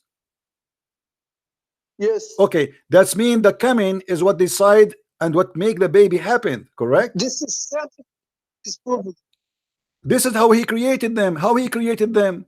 How the baby is created from the water of the man It's and the about water of the women. This is what the Quran is speaking about. The It's- water of the man, the water of the women. The water of the man is white and thick. Your prophet is explaining. Respect your prophet, man. Shame on you. Respect your prophet. Don't make fun of him. Shame on you to Why see you are the making hadith fun and of the lie Prophet about- Muhammad, peace upon him, man? Why you are doing that? So you're a prophet saying that the man's sperm is white and thick. I don't know if you have a sperm or not, but maybe one day you will find out. And the women's sperm is thin and yellow. And whichever of them comes first, the child will resemble the parent. Now, did your prophet here? Abdul, this is about the creation. Yeah, this is about the creation of the baby. This is about the creation of the baby. Muhammad is trying to explain to us how the baby is created. No, he didn't talk about the steps of creation. He talked about how it comes to resemble with his parents. Don't twist it. Okay, hold on. Okay, hold on. In this verse, in this hadith in front of us, you agree that your prophet here is speaking about the resemblance of the parents, correct? Yes. Okay, why? Nothing about the creation. Okay, no problem. Hold on. I will go with you. Why your prophet lying then? He's saying that the one resembled It's the not- child. He is lying because it says, Because you're a scientist. what is that? You didn't understand nothing in science, my friend, and you want to interpret the verse. You say prophet lie. It is you who never. You're a prophet saying that whoever comes first will decide the gender of the baby. Is that true? Whoever comes first would decide the gender of the baby. Brother, please. I want you from now on never come first, because the babies will look like you and they will be smart like you, and that is very dangerous. I advise you to make your wife come first. At least they will be smart. Listen, it says whoever comes first. Do you agree with your prophet, or your prophet here is making poo-poo? Do you agree with your prophet? Do you agree with your prophet, or your prophet here is doing poo-poo, big poo-poo? The scientists agree with the prophet and not with you. He agree with him. The scientists, they agree that if a man have orgasm first, the baby will be a boy, Yes. and if the women have orgasm first, the baby will be a girl. They agree with that? Go no search. Look scientifically. Guys, go and do Prove search, to brother the and scientific sisters. Go and do search, brother, sister. Go and do search. Go and do go. search. The scientists agree, brother, The that if a scientists man will have orgasm. expose you, my friend. Okay, I want you to do this, Abdul. I want you to do this. I want you to show me one scientist agree with your prophet. Do it now. You'll get exposed by scientists, my friend. You make yourself a professor and doctor in science. You are zero, my friend. You are nothing in science. Laugh at yourself. I don't know. Search. You know, ask people. Look at people in the text. They are dying from laughing. I don't know. They are laughing at you or at me. We don't know. Allah They are knows laughing. best. Okay, listen. Can you find me one scientist he agree with you that if the women have orgasm What first? scientists disagree with this hadith? Abdul. So Abdul, listen. don't change it. Muslims, search Muslim and women, prove Muslim to women, this- Muslim women, they never have orgasm because simply you do circumcision for them. So now, how the Muslim women they will have a baby girl then? Explain to me. Listen, you Muslim, you circumcise your wife, which means she will never have orgasm. There is no Muslim woman she have orgasm unless she is not circumcised. Okay, now So now how Muhammad he proved to us that he's stupid by doing that? Because if a woman she cannot have orgasm, I can show you the wife of the Prophet herself, she never have orgasm. Do you know that? Is that true? Is that true? Is that true? Is that true? Is that true that your prophet wife? Is it true that your prophet wife she never have orgasm? Why you change the topic? I'm not. It's the same topic. I'm the same topic. Look, this is your prophet wife. You know, she never have orgasm, and she is the wife of the prophet. She's asking like, what the heck? Do women have orgasm? Like what? Who's seeing that? The wife of the prophet. How do women have orgasm? Muhammad he says to her, sure. Read with me. Salim said, Allah Messenger, verily Allah is not shy on telling you the truth. Is it essential for a woman to take a bath after she had a wet dream? Muslim women, they are seeing wet dreams always, non-stop. They are horny. We are not. Okay, nectar sexual charge. Read it. You see it? He said yes. If she noticed that this charge, then Salama laughed. She laughed. The wife of your prophet. Is Salama the wife of the prophet, or she's a neighbor, brother? By the way, brother, is that the wife of the prophet or the neighbor? Who is this woman? Muhammad he never made his wives have orgasm. Look what she said. Salama laughed and said, what? Does the woman have a sexual discharge? Muhammad he said to her, yes. How does her son resemble the mother then? So Muhammad is claiming that the woman discharge is the reason for the baby to resemble the mother. How do you respond to that? Why you are changing? Why you are jumping from I'm not topic to changing. topic? I'm getting you more busted. I'm getting you busted. Getting your prophet busted, who cannot even make his wife have orgasm. Who is this woman, Salama? You tell me, who is she? Why she never heard of orgasm before? And why Muhammad saying why Muhammad he confirmed that the women have, when she have orgasm, that will make the baby resemble her, which means became a female. Prove to me that this is wrong scientifically. You are just waffling without any evidence in science. You are making yourself I am going to ask. Or a doctor. Okay. You are just laughing. I am guys, anyone in the text, please post a link for how the baby scientifically. I want a Muslim to post for us in the text how the baby. I want you to go search. No. Okay, now, if I show you now in front of everybody, okay, let us make a challenge. If I show you how the baby is made according to science, and this is against Islam, are you willing to leave Islam?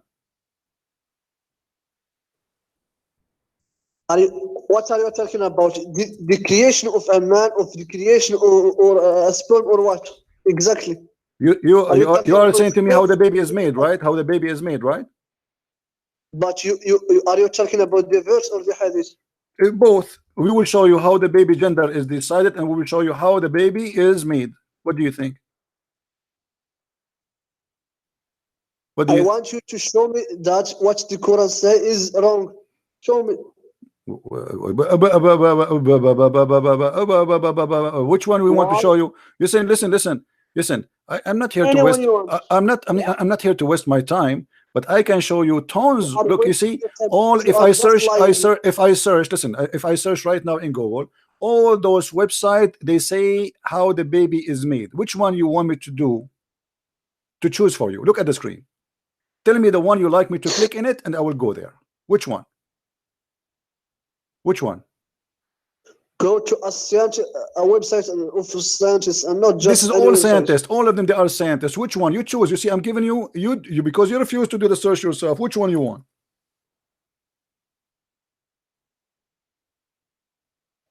Choose anyone you want. Okay. Okay. Why waiting out for the baby or a girl? How many parents we want? Okay, choosing baby gender. Would you sex and choose gender X? Let us make. Okay.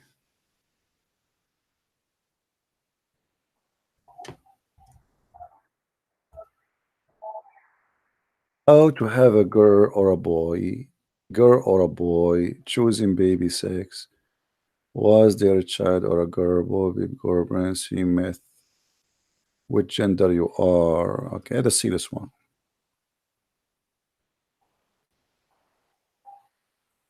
Boy or girl, Britnet Miss, which gender you are carrying. All right. All right, gender myth. Okay, trust us, anyone, mother, yoga. This is talking about yoga. What is that? Sign of your skin, body, blah blah blah blah blah blah blah blah blah blah blah blah. Gender fact. Okay, so maybe master baby gender, but blah blah blah blah blah. Look like this website have nothing. Hold on, let us find.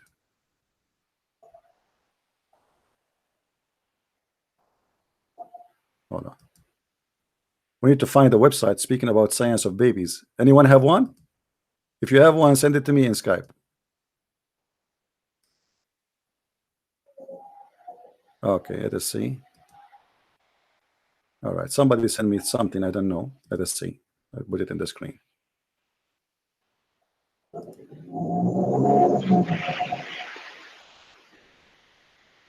Getting Britnet, how baby are made. All right. How baby are made. For women, blah blah blah blah blah blah, 2 million egg, blah blah blah. Okay, as you see here, there's no gushing fluid for the women, it's the eggs. The egg is making the baby. Your God, Allah, He missed the egg. Okay, and then He says, the release called evolution, blah blah blah blah. Okay, how do man make sperm? And the man body almost constantly work producing millions of microbial sperm, blah blah blah. Okay, it's okay. So it's coming from here. This is where the sperm is coming from. Read with me carefully. It says the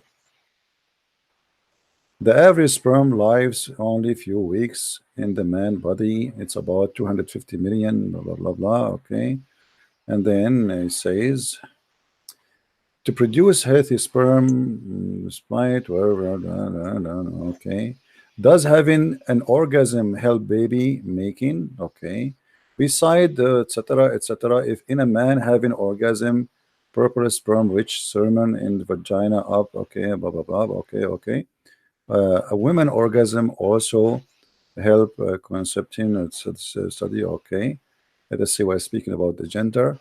Which sperm get to the egg first? Okay, what is this? Where is the gender here? There's nothing in the whole article about the gender, my friend, the one who sent me this. Anyone see anything about how the gender is decided? Why you send me this article? We wasted our time. Who is the one who sent me this? You see how it is difficult to find it? No, it's not difficult, You my cannot- friend. It's not difficult. Hold on. You didn't Abdul, understand hold one on. As long as you are saying it's difficult, let me show you. Okay, let me go and search. I will find it myself. And everybody will laugh at you in a second. Everybody knows. Everybody already is laughing, Abdul. This is something very stupid. I mean, only donkeys, they will argue about this issue. Let us see. Let me find you. The one who did the search, he did not do the right search.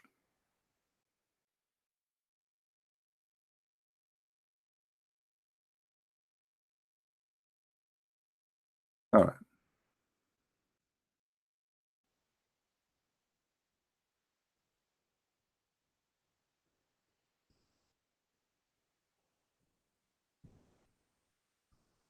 Let us see.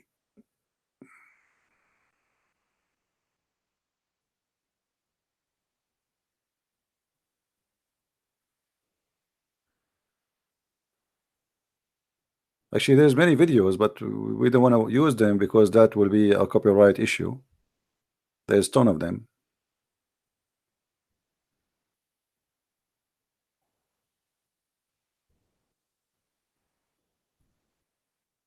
All right, here we go. I just searched for how the embryo formatted, stage of the embryo, and development. We don't want Wikipedia. Stay away from Wikipedia. Wikipedia, anyone can write anything. Stage of development of the photos.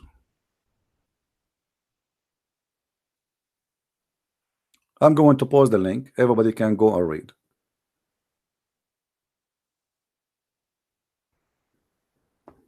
And by the way, here Muhammad, he made another poo-poo, because Muhammad in different hadith he says that the sperm stay as a sperm for 40 days, and then it's going to be a clot for 40 days, and it's going to be a flush for 40 days. The total is 120 days.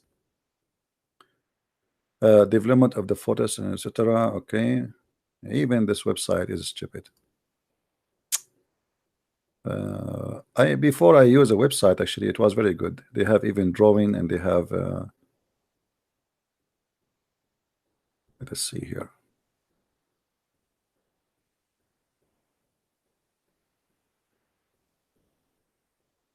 Maybe if we read in details, you will see the let us see.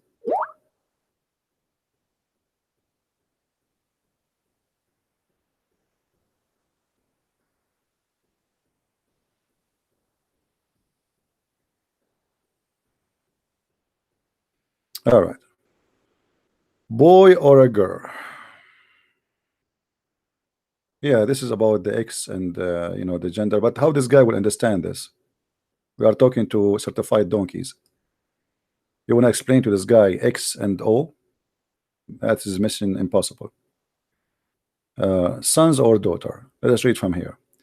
A gene consists of two parts known as etc. Okay. Men with the first okay is called Y, more sperm Y, and or X or Y, and etc. And okay, more boys born after the war. This is even stupid article too. You guys are not giving me anything good. Not even a single one of you. Okay. A little awkward, straight point, 6 definition of a human, differentiation of a human. Okay. Yeah, but you see, this is complicated for this Abdul to understand. It's about the X and the Y. How you can explain to Abdul an X and Y? That's not what we want. We want a very clear answer to show him how stupid his prophet is. We need to read the whole article about the X and the Y, and then we will find out what is the answer. But this is not what we want. We want something simple and easy.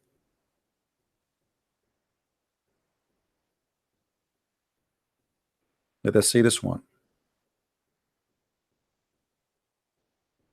Learn how the baby became a baby girl or baby boy. Okay, let us see. One of the most exciting part, your baby genes determine the sex. Okay, your baby's sex determined at conception by his or her genes. Okay, embryos with XY chromosome become boys, and those with X chromosome become girls.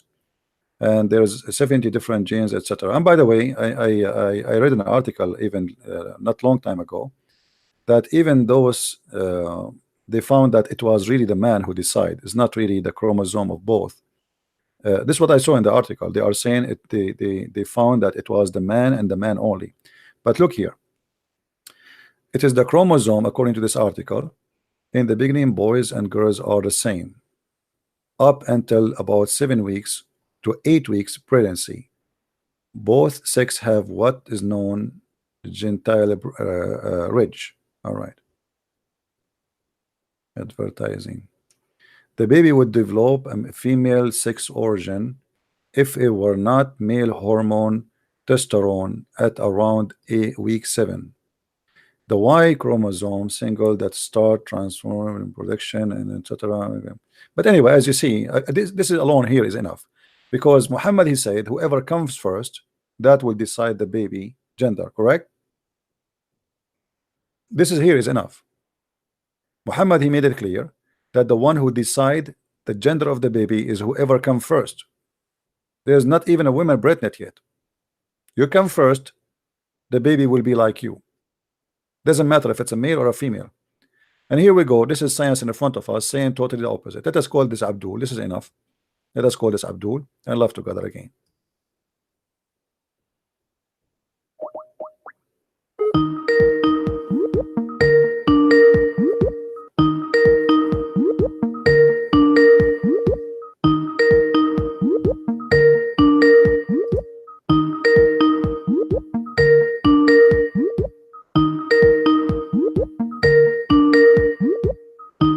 Answer, Abdul, answer. What happened? Are you going to spend the day ringing you? Okay, there's other Muslim is trying to call, and this Muslim is a smarter. There's a Muslim, he's a smarter. He's tried to call, but we could not reach him. Let us call the other Muslim. Where is this guy?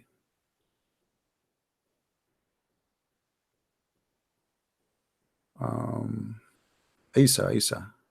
Okay, let's see what Isa want to say. Isa is smarter than this guy.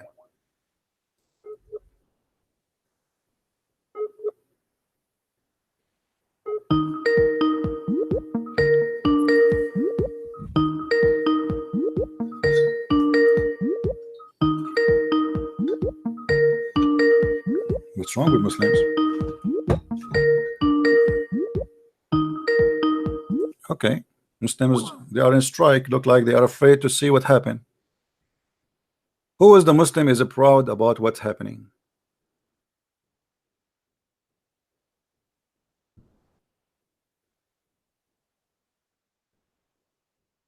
Who is the man? Who is the Muslim man will explain to us why Muhammad is saying such a thing? And by the way, here it says, read with me carefully. When I say to you that it's the man who determine, I made it clear. Men determine the sex of the baby depending on whether their sperm is carrying X or Y. As simple as that. It's not the female. You know, for a long time, people they blame the women, like Muslim men. If the woman she gave a baby girl first time, second time, third time, so what he do? He go and marry second wife, hoping that the second wife she is going to give him a son. You know, because they are ignorant. So men determine the sex of the baby depending on the or on whether their sperm is carrying an X or Y, and this is alone is enough to get Muhammad busted.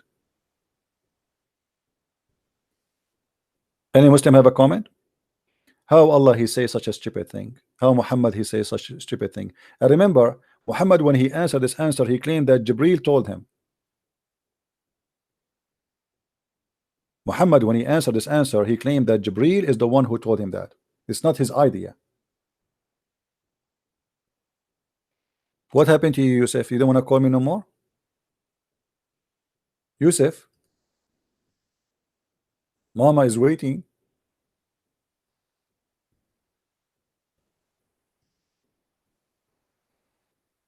What do you think, Yusuf? Your prophet was doing poo-poo here? Or he was not doing poo-poo? If we go in the hadith, you will find Muhammad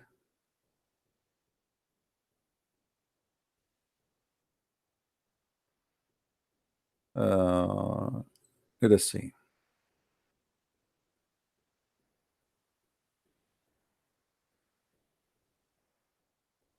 He said that Jibril he just told me.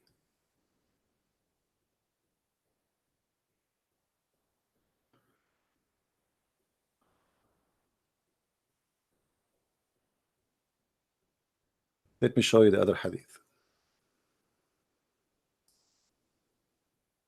Did Muhammad claim that this is coming to him from Jibril? Or he is just making things up? He claimed it is Jibril.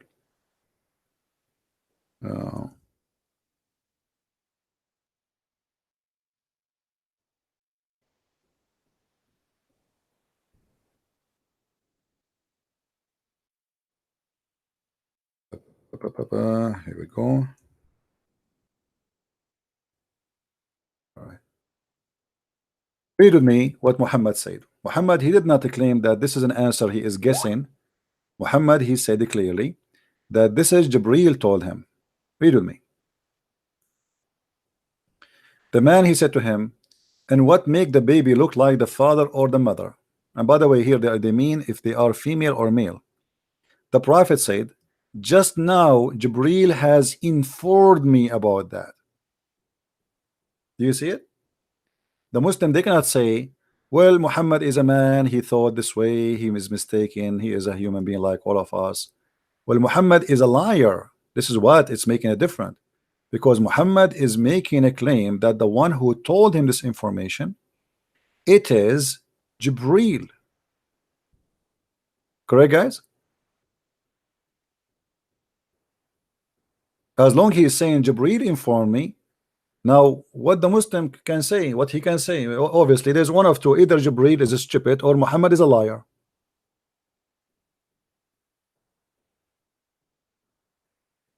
Correct, Abdul? It's okay, guys. We have enough. We do not need more links. I know that's it. I am not a doctor, but you know, this is something basic we learned when we are kids in the school. I mean, this is stupid. I mean, even to talk about it. But the Muslim, you notice, they go in denial just because the one who they are defending is their prophet.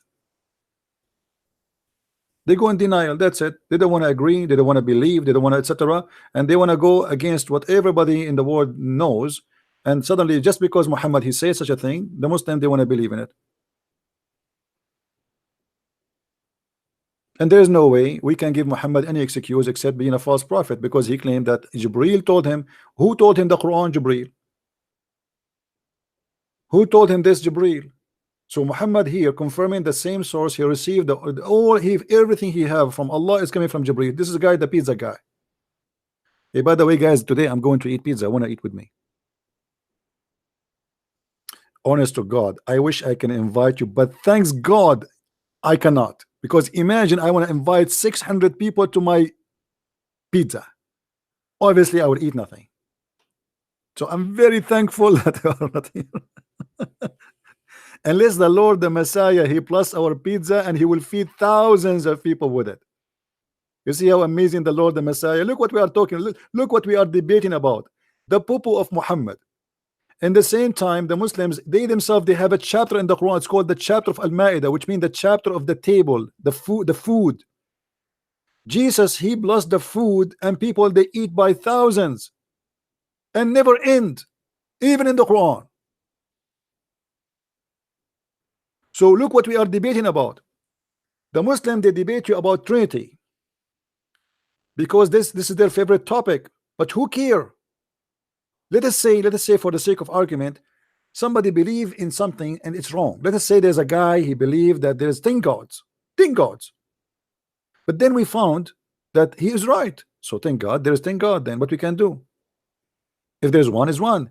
Being 1 or 10 will not make a difference. What make a difference is if they are true gods or false God. If you believe in one God but it's a false God, it's a false God. Correct? So believing in how many, that will not change anything. Who care? Let us say somebody believe in 1 million God, but there is one, and then we discover that there is 1 million God.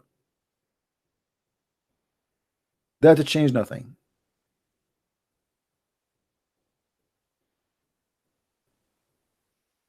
The Muslim, they love to debate you about this because they think they have something against you. Same time, we are the one who believe in one God, not you.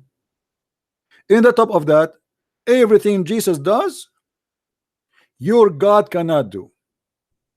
Can your God bless the food of somebody and multiply it to feed thousands? He cannot. Show me. What Muhammad he did, he claimed he stole the miracle of Jesus and he claimed it to his God. You see the thief? But he himself could not do anything. And he himself, he start making poo-poo, saying lies that he is a scientist, he's a doctor. He knows how the baby created. And look here at the story here. The story here that the guy, he came to Muhammad and he said to him, I will ask you a question. Supposedly this is the quiz of prophethood. He want to prove if Muhammad is a prophet or not. So he said to him, so he came to the prophet and said, I will ask you about 3 things which nobody knows unless he is a prophet. Look how stupid the story is. How you are going to ask him about 3 things nobody knows unless he is a prophet, and you know the answer already. That's mean you are a prophet too. People, are you listening? How he said to him, imagine you call me now in Skype and you say, Christian Prince, I'm going to ask you a question, and if you give me the right answer, which is nobody knows except a prophet, then for sure you are a prophet. Okay, he know the right answer, which means he knew the answer already, so he's a prophet. The guy who's asking the question, he must be a prophet too.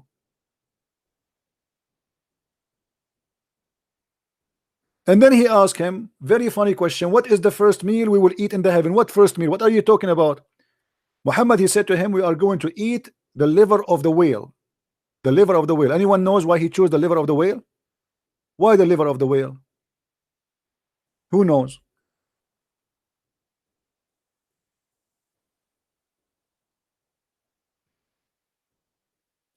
Muslims believe, the Arab believe in the religions, that if you eat from the there is something, it's called amber. Anyone knows what the amber? And amber have many sources, and this is sexual. It's like it's a I don't know what, I'm not a doctor, forgive me, but the deer have it, the whale have it supposedly, and it smells so good, and this is how the male he do seduce the female. Like the deer, he have it, the male deer, he have it, so he seduced the female deer with it. All right, so the Muslims, they grab that part, and they have an idea that this is generated in the liver of the whale. So if you eat from there, you will have a very powerful sexual desire, because remember, Muhammad is preparing them to go to heaven, which is a heaven of sex, bang bang, bing bong. And then Muhammad here, he is explaining to the guy all the answers, and he says, if the man discharge proceed the women, the child resemble the father. And obviously this is very stupid. This charge have nothing to do with resembling who? I mean, and look, this is what to prove Muhammad to be a true prophet. This is what to prove Muhammad to be a true prophet. And now we know that this is false. That's mean Muhammad proved to us from the same question that Muhammad is a false prophet. How you believe in this garbage? Yusuf, are you there? What happened to Yusuf? What happened to Yusuf? Where did he go? Looked like Yusuf, he took a vacation. Let me call him again.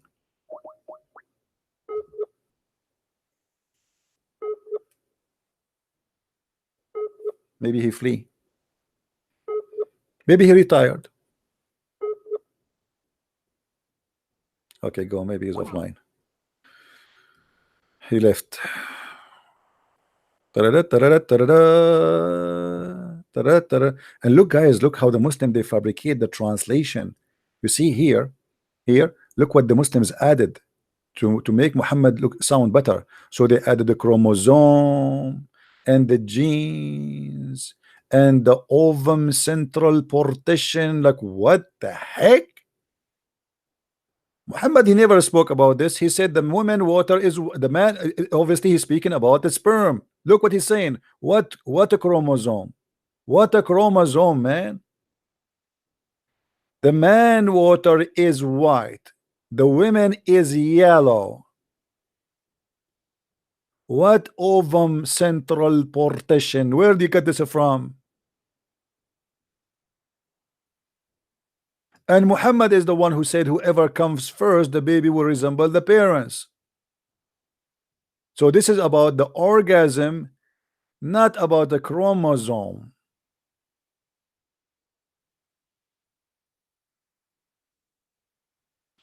You know, if I ever get married, I will never do that. I don't want my son to look like me.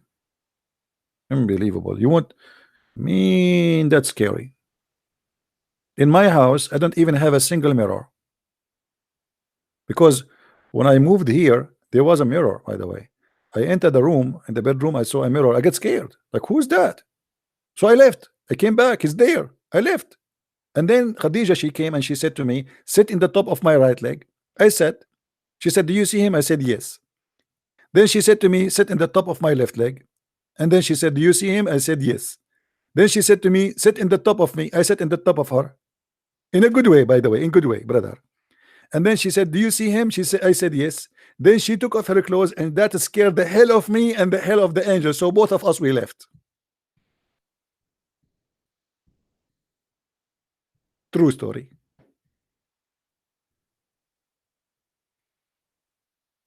Hello? Hello? Do we have any Muslim want to say something? Anything?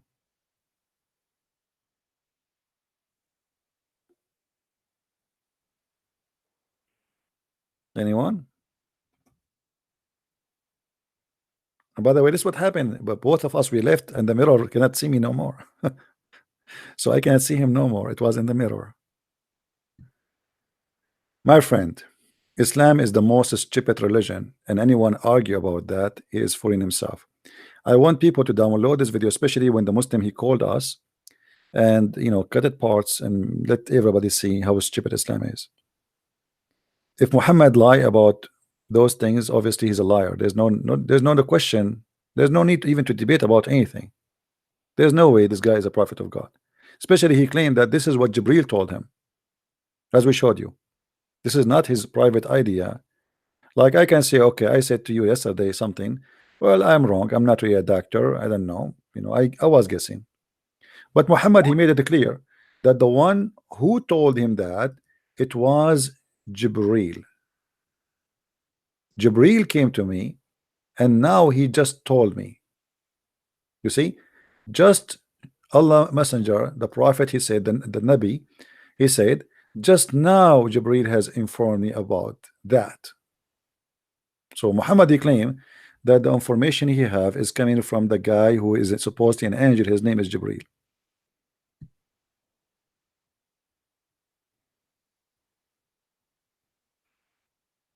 By the way, Jibril just told me now that Christian Prince, look like you are qualified to be a prophet, so I give you a prophecy. Jibril just told me that this month there's many women, they will have their period, and I challenge you to prove me wrong. Jibril just told me that there's many news station, they will provide the news. Jibril just now told me that there is somebody somewhere right now is fighting with his wife. How I know that? How I know that? How I know that? I mean, come on, face it. Jibril just told me that somebody somewhere having orgasm right now, he not she, and that will make the baby boy. And Jibril told me that somewhere there's a woman now, she is having orgasm, and now she will make the baby girl. Good news. Oh boy. Any Abdul? Isa, a Muslim Abdul is calling. How are you, Isa? I'm pretty good. I want to thank you for unblocking my number. So what do you think about Isa, the topic we're talking about? Okay, so are you still talking about the topic of how the baby resembles? Yeah. Okay. So actually what you did was you kind of caught yourself into a trap. Man. Okay, how does that happen? Go ahead. Okay. So try to follow along with me now. So you're saying the Jewish person, he came to the prophet and he said, I want to ask you about 3 things that only a prophet knows about. Okay.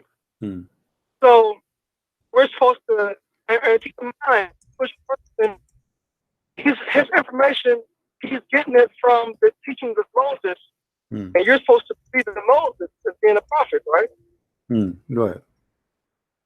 Okay, so after the prophet answered him those 3 questions, the Jewish person, he confirmed that he was indeed, Muhammad was indeed a prophet, and that he answered correctly, because he said only a prophet would know these answers. So you're not supposed to take science over the teachings of Moses.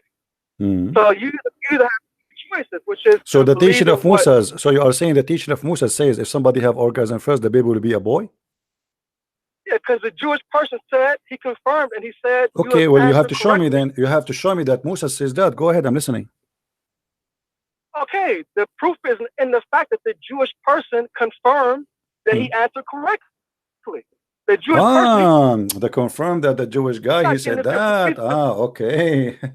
But my friend, the Jewish guy, first of all, the Jewish guy is, I don't believe even that he's a Jew. Secondly, this is what the Muslim says, and the proof of that, his name is Abdullah. His name is Abdullah. How somebody is a Jew, his name is Abdullah? That is impossible. Well, you No, problem no, with that is because the Jews, they don't call themselves the slave of Allah. Obviously, this is the name of somebody we do not know, or maybe it's a Jew, and later the Muslim they change his name. Secondly, let us say I'm a Christian prince, and I say to you that if there's a question, if you answer me, there's nobody knows what the meaning except a prophet. But then I cannot back up where I got my information from, because you say this guy is following Moses. Where Musa says to this Jew, if you have orgasm first, the baby will be a boy. If you have orgasm first, the baby will be a girl. You have to show me. Otherwise, all of this is a lie. Which means now we have two liars. We have maybe this guy is trying to get Muhammad busted if he's a Jew. He asked him a question. If he gave us a false answer, Muhammad is a liar and he will get him busted. If he gave us a true answer, that means Muhammad is a true prophet. Now, as you see, regardless who is the one who said what, Muhammad, he gave a false answer. And the important for us that obviously this Jew is a hypocrite liar, and Muhammad is a liar, for he gave a false answer. And now you are trying to avoid the problem. The problem is that your prophet, he said, now Jibril told me. Correct? Let me respond to you said first of all, you said that how do we know that he's really a Jew? So the problem with that is you can't pick and choose which parts of the hadith that you deem as being valid or not. Okay. The hadith said he was a Jew, and that you're going to accept the fact. Okay, where is the hadith says he's a Jew? Can you show me? The hadith said a Jewish person came to the prophet and asked him. He said, "I will ask you 3 questions that only a prophet knows about." It says here in front of me. Okay, hold on. In front of me, it doesn't mention in this hadith specifically. It doesn't mention anywhere that he's a Jew. Secondly, let us say for the sake of argument he's a Jew. How your prophet gave a false answer? Who said it was false? Because everybody knows that this is a lie. The orgasm of the man first or the woman first have nothing to do with the gender of the baby or the look of the baby. Okay, let me explain. Now, first of all, we're not atheists. We're supposed to be following the teachings of our prophet. We are not what? We are not what? I don't hear you. We're not atheists. Okay, we're supposed to be following the teachings of our prophet. Okay. So, according to the teachings of Moses, as affirmed by this Jewish person, that Muhammad answered correct. That means that Jesus also taught this. The second point is, what did Moses? What did Jesus himself? How did he answer this question? That's another question that you have to answer. My friend, you have to show me that this Jew. When you are saying to me, that a Jew, he confirmed what Muhammad he said, correct? Okay, obviously now we have two liars. Because you are saying to me a Jew, you are not saying to me Moses. And let me tell you something. If Moses says that, I will say to Moses, you are a liar too. Even if Moses says that, I will say you are a liar. That means you're a disbeliever then, because because I will disbelieve, because if Moses is saying something stupid, that means he's a liar. So now you are trying to make it look like, okay, if Moses says that, then we have to take it as it is, and whatever he says, it doesn't matter. But you cannot prove that, and you are not picking up where the Jew he got this from. Where Moses he said, if a man have orgasm first, the baby will be a boy. If the women have orgasm, have a girl, is a girl, like first, the baby will be a girl. Show me, and then I will say to you right now, live on air, I will say then Moses is lying. But you cannot do that. So you are trying to defend the honor of your prophet by his lies. I can. It's easy, because the Jewish person, he doesn't know science. He's not living here in the 20th century. My friend, that will make two liars now. We have the Jewish guy and Muhammad. Obviously, the Jew always they trap Muhammad. As an example, the Jews, they came to Muhammad, they asked him about Alexander the Great, and then he told them a story about him, and the Jews, they start laughing at him because the story is fiction, is a lie. So when somebody, if I asked you now, I ask the Muslim questions just for a laugh. I don't approve Muhammad. I say how the baby created, and then you say, and I say to you, nobody knows the answer for them except the prophet. Look with me here how stupid even this challenge is, because if this Jew, and you claim that the Jew he knew the answer, right? Okay, if nobody knows the answer for this question except a prophet, how does Jew knows unless he is a prophet too? Because he knows the teachings of Moses. No, but he said but he said nobody knows except the prophet. Nobody knows. Not a single Jew, not nobody. It says nobody knows what is the answer for those questions unless he is a prophet. Read with me. I will ask you. Hold on. I will ask you about the 3 things which nobody knows unless he to be a prophet. Unless nobody. So how he say nobody knows And this is the challenge to prove that who is a prophet or not, which means this is secretly knowledge. This is secret knowledge. How this man, he knew something nobody knows, but only prophet he know.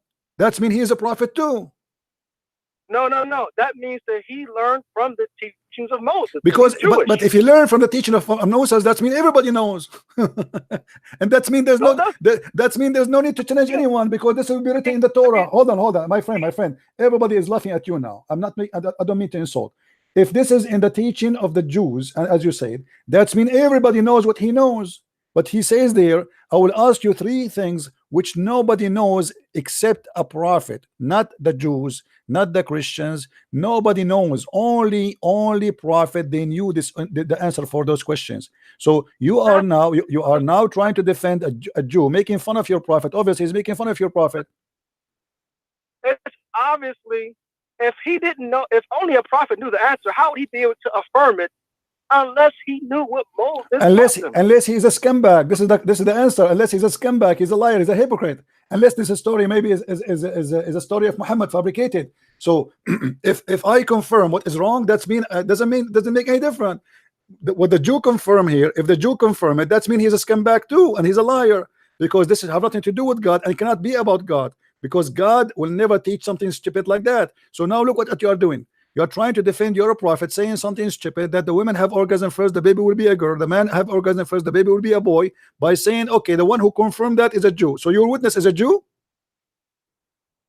According to the hadith, you use the hadith as an evidence. My friend, okay, isn't it the Quran says that the Jews are corrupt people and they are liars and they are the worst enemy of Islam? Now they are the best friend for you? Let's stick to the topic. We are sticking to the topic. How you accept a Jew to confirm what Muhammad is saying to be true, and Muhammad is saying that the one who told him is Jibreel. The answer is coming from Jibreel. And if the Jew confirm what the prophet said, that means the Jew obviously is making fun of Muhammad, or he is a liar, because this is a false answer. So you are trying to avoid to answer why Muhammad is saying something which is not true, which means he's making up a lie. He claimed that Jibreel talked to him, Jibreel spoke to him, gave him the answer, and now you are trying to confirm all this lie by saying, okay, a Jew so told him that. So if the Jew said that he agreed, that means Muhammad is saying the truth. Okay, why don't you resolve it very simply by telling us, what did Jesus say about what makes the baby a boy or a girl? What Jesus said? Well, Jesus did not talk about it. He didn't talk about it, or you don't know what he said? No, he did not talk. Show me where Jesus said. Where Jesus said? Go ahead. So if you don't know what Jesus said about it, then it's possible that Jesus could be agreeing with what Muhammad and this Jewish person said. That no, but Jesus always speak wisdom. You know, there's nowhere he says something stupid. Show me. Did he say something stupid like your prophet? And look what you are doing. Look what you are doing. You are running forward. Let us say there is all the ones people, they believe in them. They say and they agree with Muhammad, but this is not true. That will make them all liars. Doesn't matter who they are. Doesn't matter who they are. Doesn't matter who they are. Let us say there's 1,000 million prophet in the world. The people, they call them a prophet and they agree with your prophet, and this is not true. It means all of them, they are lying. Doesn't matter. So now what we have is a proof that Muhammad is a liar, because what is important is that this is a proven to be false, big fat lie. And your prophet claim that the one who told him that is Jibreel. Do you see what he says? Jibreel inform me right now. Yeah, that's okay. No problem. All right. Let me ask you. So do you agree, Isa? Do you agree that if a man have orgasm first, the baby will be a boy? Do you agree with that? Okay, first of all, that's not what the hadith says. No, this is what the hadith says. No, this is what the hadith says. This is what the hadith says. Okay, let me show you. Okay. Here we go. I will show you. This is what the hadith says. Here we go. It says, I will read it for you in Arabic, and I will show it to you in English. Here we go. ماء الرجل أبيض وماء المرأة أصفر فإذا اجتمعا فعلى مني الرجل مني المرأة أذكر بإذن الله أذكر بإذن الله became a male by the will of Allah. وإذا على مني المرأة مني الرجل أنثى بإذن الله. So if the woman a sperm came first before the man, the baby will be أنثى, which means female. As you see, this is the word. Let me highlight for you the word أذكر, and I change any Muslim to say to me to call if you speak Arabic, to say I'm lying. This is adhkara and this is untha. So your prophetic claim that what make the baby a boy is who having orgasm first. If the man have orgasm first, the baby will be a boy. If the women have orgasm first, the baby will be a girl. If we go to the other hadith, it says the following. Let us go there. Muhammad here, he make it more simple. The Messenger of Allah said, the man water is thick and white. So he describing what? Describing specifically the gushing fluid from the private part of the man. And the women water is thin and yellow. He's talking about what? You know, if you go to the other hadith where Muhammad, he described to the women who have an orgasm that she have to wash, he described it exactly as we see here. He said it is yellow and thin and she have to wash if she have orgasm. Let us go to the hadith. Here we go.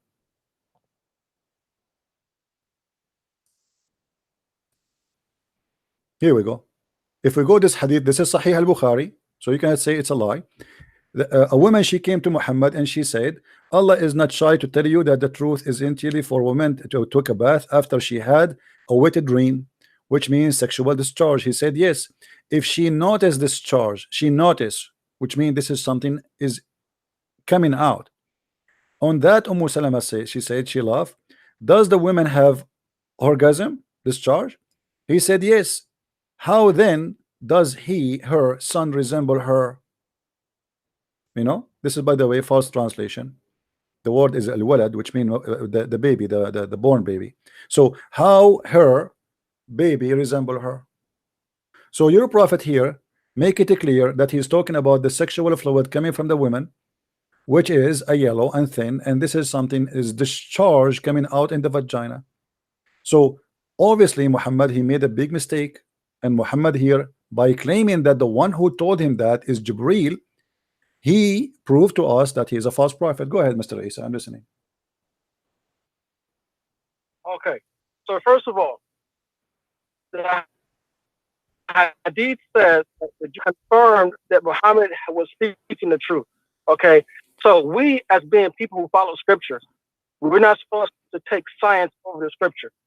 So you could, like I said before, the hadith does not mention the word orgasm, but the hadith says that if the water of the male, of the man, precedes the water of the female, it does not mention anything about orgasm. So what is the water of the man? What is the water of the man? Hold on, Isa. What is the water of the man, which is white and thick, proceed the water of the man? What is that? Is that orgasm or not?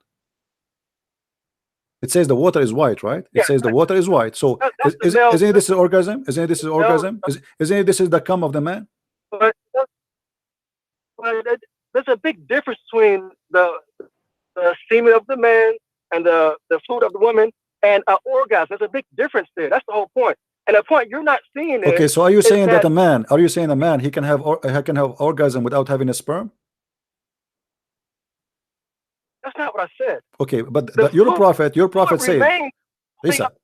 The fluid remains. The fluid is the body of the woman, even hours and days after sex. It does not have to mean an orgasm. That's the whole point you're missing here. It says if the water of the male precedes the water of the female, that could be at any time, not at the point of the sexual. Okay, encounter. read with the me. second thing is, okay, read with me. No, hold on. Read with me. It says your prophet saying the water of the man, the man is white, and the water of the woman is thin, and whoever of them comes first. Does it say comes first? Comes first. The child resembles the parents. So you are saying the opposite. You are making fun of your prophet, because your prophet is saying whoever comes first, it is about orgasm.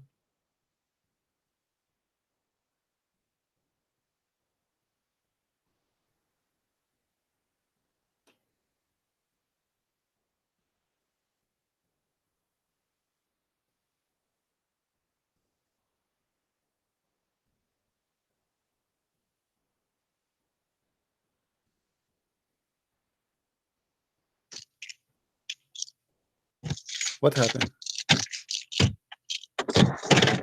What happened?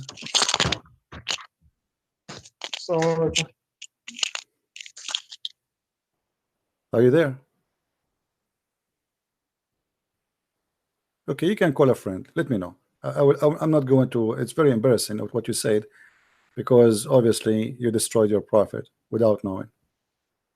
You were explaining that this has nothing to do with the coming first, and etc. And this is the truth supposedly. So your prophet was lying. And thank you very much for saying that. You're still alive? You can call Zakir Naik. Okay, well, Santa Claus is coming to town. Thank you very much, Isa, for calling. And look like you are out of words. I'm not going to wait for you for long. I hear your breathing and you have nothing to say. He was making fun of his prophet, saying this doesn't say that's the one who comes first. It doesn't say that the one who have. This is not about orgasm. No.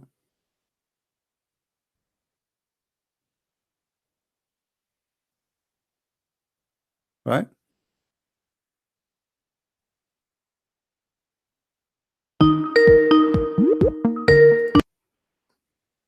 Yes, Isa. What happened, Isa? Go ahead. What do you think? You said this is not orgasm. This is orgasm, as you see in the screen. Go ahead. Okay, so like I said, the hadith doesn't mention anything. No, it says orgasm. It But- says orgasm. It says comes first. What comes first mean? Yeah, that's not the word for orgasm, though. That means Oh, that so what comes first mean? It means once the male reproductive fluid is in the female. It could be at any point, not at the exact time of the sexual encounter. So But- when somebody says comes first, that means this is not orgasm in your dictionary. I'm saying the hadith doesn't say orgasm. It says no. It says whoever of them comes first, and comes first is very simple to know. Comes first. It is orgasm. Okay, and that's how you interpret it. But I am not no, interpreting. No, this is what it says. This is what it says. This is what it says. Let me read. Let me read for you. Let me read for you. You see in Arabic it says فَأَيَّهُمَا سَبَقَ كَانَ الشَّبَهُ. سَبَقَ, the one who comes first. And this is your Muslim translation, and this is Sahih Hadith. So don't tell me it does not say that. Whoever of them comes first. Now you tell me what comes first mean according to you. I'm listening. okay, if the prophet wanted to say orgasm, he could have easily said orgasm. This is what he The said. whole- He said that. He said that in Arabic. He said sabaqa. The ma'u rajul sabaqa. The Okay. water of the man came. He came. This is what he said. Okay, if this is what the hadith says, this is what Muslims believe, because we don't take science over the hadith. All right, no So problem. my question to you is, you can easily resolve this right now by telling us what Jesus said about how the baby either resembles the mother or the father, or how the sex of the baby is determined. Now, if Well, you don't have knowledge about that, then you can't speak on this topic, because we people who no, we can. You know, my friend, this is a false logic. Thank you. Okay, I will answer offline. Hold on, guys. If Jesus did not talk about that, that will not change anything. That your prophet is telling a lie. Jesus did not come to teach us how he made babies. Jesus, he create people, as the Quran says, from the mud. He made a bird, you know, but he did not tell us how he do that, right? It's your God and your prophet who's trying to be smart people, supposedly, or smart, intelligent alien, trying to give us details. The Quran, when the Quran says that Jesus, he made the blind see, and even the Bible says that, the Bible did not say really what happened exactly, but obviously he's creating eyes for him. But how he created the eyes, this is the power of God. But when Muhammad, he go in details and he tried to be a smart doctor who graduated from a big school, explain to us how his God made the baby, and then we find that this is stupid to say, and he's speaking about, like, you know, it's not about a miracle thing. It's like about me and you, like me as a male, you as a female. We have a sexual relationship together, and then we have a baby. It's not about God creating, because God, he have a power, he can do. God, he don't even need to pass all those stages, let's say. God, he can say be, and you will be. That's it. But by the way, the Quran says, if Allah wanted something to happen, he say be, and it is going to be. But he never created anything by be. Never. He said the similarity of Jesus is the same as Adam. He said to him be, and he was. But the fact, we go and read the Quran, we will find that Adam was not created by be. It took him a long time to create him. And same as Jesus, Allah, he sent his spirit, and he breathed into Mary vagina, and then he made her pregnant, and then she delivery, and then she sat under the palm tree, and then the baby came. It was not be, and he was. So when Muhammad and his God, they describe for us, actually, if we even, this is in the Quran. You see, in the Quran even do more harm to Islam.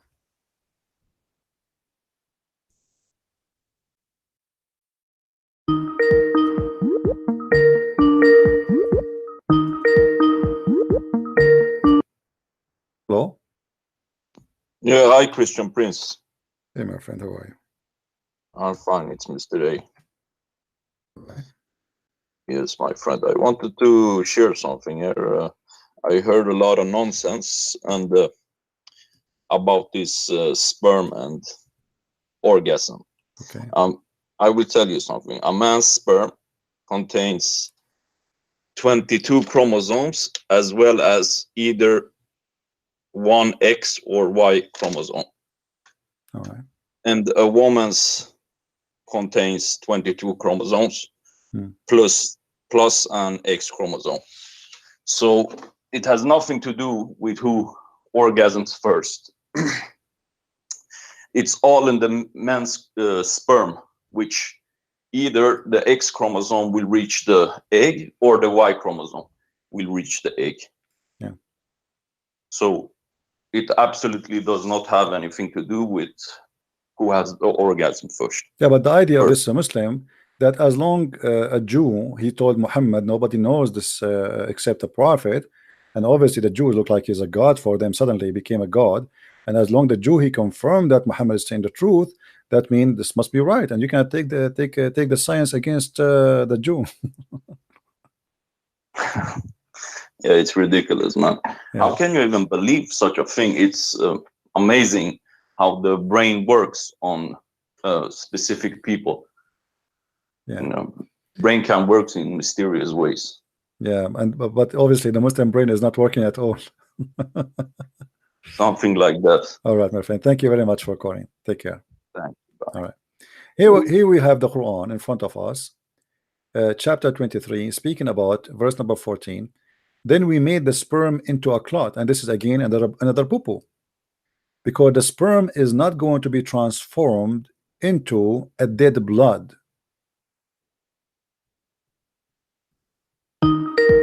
Is that correct? Yes, Isa.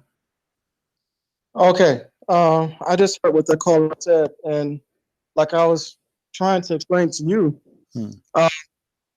we don't follow science if it goes against something that is confirmed in the teachings of a prophet. That's a very, very easy principle to understand. But you see, this can be accepted if we are talking about a miraculous thing, like a miracle God he did. As an example, God here resurrected somebody from death, but this is cannot be explained. No problem, we can accept that. But when we talk about a man and women having orgasm, and then how the baby became, this is not about God involvement, because God, he made Adam and Eve and he gave them the ability to reproduce, correct?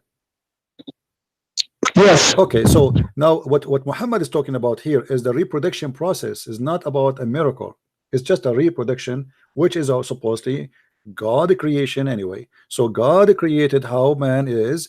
He created Adam, he created Eve, and then he gave them the ability, if they have sexual relationship together, they can have babies. So it's just a normal procedure of reproduction. Allah or your God or my God is not really involved in it no more, because he created the first man and women and the rest are coming from them. But now your God is giving us details about how the reproduction is done, not a miracle.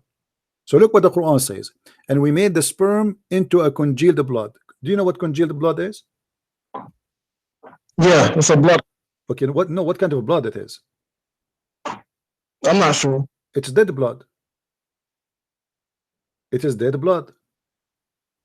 So Muhammad claiming, I'm not sure what congealed. No, congealed blood is like, if you get yourself injured, as an example, there's a clot will cover your skin to protect it from any things to penetrate. It's like something normal. The blood have a material which, if it's exposed to air, that blood will go solid, will become dead and will die, and it will make a cover until your skin is healed, and then that blood will drop by itself, which is going to be like a bandage. God, he gave us a natural bandage over our skin. So your prophet claiming here that the sperm made into a congealed blood, and this is again a very bad mistake. This is God talking. You see, he's not talking about a miracle now. He's talking about a normal procedure, how a human being reproduction work. Okay, so what does the gospel say about this process of how the baby is, you see like okay, hold on. If we for us, we can take whatever the Bible says, And the Bible, the Bible, in many verses in the Bible speak about many things. As an example, how God created us, He created the flesh, He created etc. And I believe that Muhammad, he was trying somehow to copy from the Jews something the Jews they knew. And Muhammad always, when he copied from the Jews, he make mistakes. So you know, he heard the Jews saying something, and he decide that he decide, okay, the Jews are people who knows whatever they say it must be true. So as long the Jews they say something, then I will take it as it is. And as you said to me, because like you're convinced too that the Jews, they will never lie to your prophet, right? So whatever the Jews they say, Muhammad, he will take it as an example. Muhammad, he took everything the Jews they speak about as an example. The speaking ant, the ant who talk, this is from the legend of the Jews. Muhammad, he heard it, he took it, he put it there. The Jews, they have many false stories about, like Suleiman, he died and he was in his throne for many days standing and nobody noticed, standing up actually. The genie who stole the ring of Suleiman, all those are legends of the Jews. So obviously Muhammad the Jews have a huge impact on him, and he took all the lies the Jews they spread around, which is a fiction stories, and he considered it as a fact to be part of his religion. So now Muhammad actually, he is a victim of what the Jews told him, and because he trusted the Jews, you know, if you go to the Talmud as an example, or the Legion of the Jews, you will find a lot of crazy stuff. And Muhammad obviously, like as an example, if we go right now, we show you that the story of Azab al-Qabr. You heard of Azab al-Qabr before, correct? No. Okay, Azab al-Qabr, the torture of the grave. You never heard of it? Yeah, the punishment of the grave. Yeah, of course. How Muhammad he heard about Azab al-Qabr? Do you know? You cannot understand that prophets and messengers receive revelation from Allah, from God. Okay, hold on. When Muhammad first time he mentioned that he received revelation from Allah about the punishment of the grave, how that happened? I don't quite understand the question. Okay, let me show you. Let me show you. Here we go. This is Sahih Bukhari in front of your eyes, and this is proven again that Muhammad is a victim of the Jews. The Jews are making fun of him, and Muhammad, whatever they say to him, he take it and he accept it. He think the Jews are always telling the truth, and whatever the Jews they say, they must be truthful, and they are people of the book, so they knew what they're talking about. Aisha said that the Jews came to her and mentioned the punishment in the grave, saying to her, may Allah protect you from the punishment of the grave. Aisha then asked Allah Messenger about the punishment of the grave. He said, yes, there is a punishment in the grave. Aisha added, after that I never saw Allah Messenger but always seeking refuge by Allah, with Allah, from the punishment of the grave. So your prophet, he never mentioned the punishment of the grave. Actually, in different hadith, Aisha, she said to the Jew, you are a liar, there's no such a thing, you're a liar. So Aisha, obviously she never heard this before, and to the point she is accusing the women who told her that story that she is a liar, and there's no such a thing. And when Muhammad he came and he listened to her, suddenly after that moment Muhammad never pray, as you see in the hadith, never pray without saying I seek refuge by Allah from the punishment of the grave. So why Muhammad never mentioned that before until this Jew came? Because he never heard of it. As simple as that. You're making an assumption that he didn't mention that. Okay, no, I am not making an assumption. Isn't it Aisha, she accused the women to be a liar? She said to her, you are lying, there's no such a thing. That's mean Aisha, who lived with Muhammad in his house, she never heard Muhammad saying that. You have to admit, you cannot get away with it. You see, imagine my wife who sit next to me and I am a prophet who pray every day, and then she hear me and she watch me every day praying. She never heard me saying I seek refuge from the punishment of the grave ever, until the Jewish women she said that to her, and then she witnessed that since then Muhammad never prayed to Allah without saying I seek refuge from the punishment of the grave. So since then the prayer became like it's impossible to see Muhammad praying without mentioning I seek refuge from the point of the grave. So why she never heard him saying that prayer before? She never saw him saying that before. Why? Because simply Muhammad, he just learned it. After that, you see, read really carefully, and after that I never seen Allah Messenger praying, but he seek refuge by Allah from the punch of the grave. So Aisha, she is confirming that Muhammad, he don't know about this, he just learned it, and since he learned it, never stop using it and speaking about it. Okay, now the first thing is the hadith where you're saying that Aisha said to the Jew that you're a liar. That's not the hadith that you're showing me right now. Okay, so if I show it to you, are you saying to me I'm lying to you or what? Well, you do make a lot of lies up, so it could. You have to prove it. You have to prove it. Okay, in front of everybody. If I show you that the hadith, if I look for the hadith saying that Aisha says to the Jew, you are a liar, what you will do? Well, like I said, I didn't say that every single word that comes out of your mouth Okay, is a lie. so then don't speak of something you do not know. Either you say this is a lie, and that will make a big deal for you, okay? Or you say it doesn't change anything. So do you want to make a challenge in front of everybody that Aisha, she accused the Jews to say a lie? Okay, let me explain something to you, because we have principles. Okay, we as Muslims have principles. Now the principles are, and this is how you really can't get away with a lot of trickery with me like you do with other callers. Okay, anything that you show me that's from Bukhari or Muslim, these two collections of hadith, I'll believe it. Anything. Okay. And anything from the Quran, anything that's in the Quran, we believe that is the 100% truth. Now, that doesn't mean that the way you spin it off and make your own explanation of the hadith or the Quran is accurate. Because sometimes, many times, as a matter of fact, you will take a hadith or a Quranic verse and you will make your own interpretation. Where everyone knows that Muslims we have the most right, we have the most ability to explain the meaning of any particular hadith or Quranic verse. Let me ask you. What is the punishment of the grave? What is the reason for the punishment of the grave? What exactly you did to make you be punished in the grave according to your understanding? Okay, so the punishment of the grave is to cleanse the person of sins that he did not repent for when he was alive. It's not very difficult to comprehend. This is the point of any punishment. Are you sure? Are you sure? Yes, I'm 100% sure. Okay. Now, so it's not because somebody he piss? Yeah, this is a sin. Somebody piss, Allah will punish him in the grave if he piss. If he does not take care to make sure that he cleans himself. But you is that pissing is a sin? If you piss and the piss touch your skin, is that a sin? No, the sin is if you use the bathroom and you're not careful to make sure that your clothes are clean from the urine. This is sin. Yes, this is sin. So how your prophet he order you to drink camel urine? I'm sorry? If the urine touch you, that is a sin in Islam. Then how the prophet order you to drink camel urine? Because camel urine, any urine from an animal that can be eaten is not considered to be impure. So the urine of the dog is not impure? Any animal that can be eaten.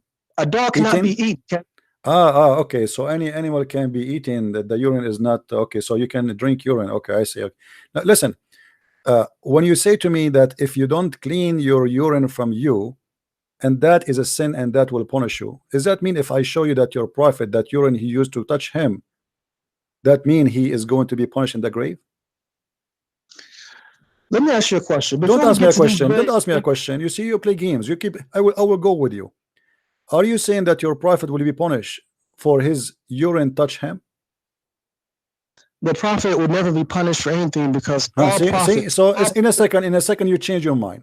Now, where Muhammad he learned that the urine, if the urine touched your skin, is going to punish you, is going to cause you to be punished in the grave. Where learn that from?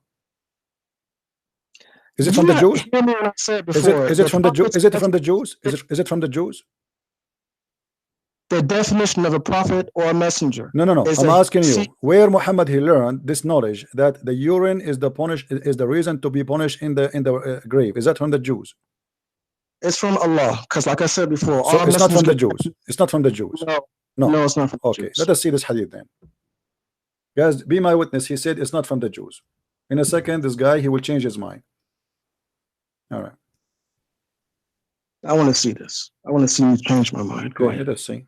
Let us see. Here we go. Aisha, she said, a Jewish woman entered into me and said, the torment of the grave is because of the urine. I said, you are lying. What Aisha, she said, you are lying. She said, no, it's true. We cut our skin and our clothes because of it. The messenger of Allah went out to pray, and our voice became loud. He said, what is this?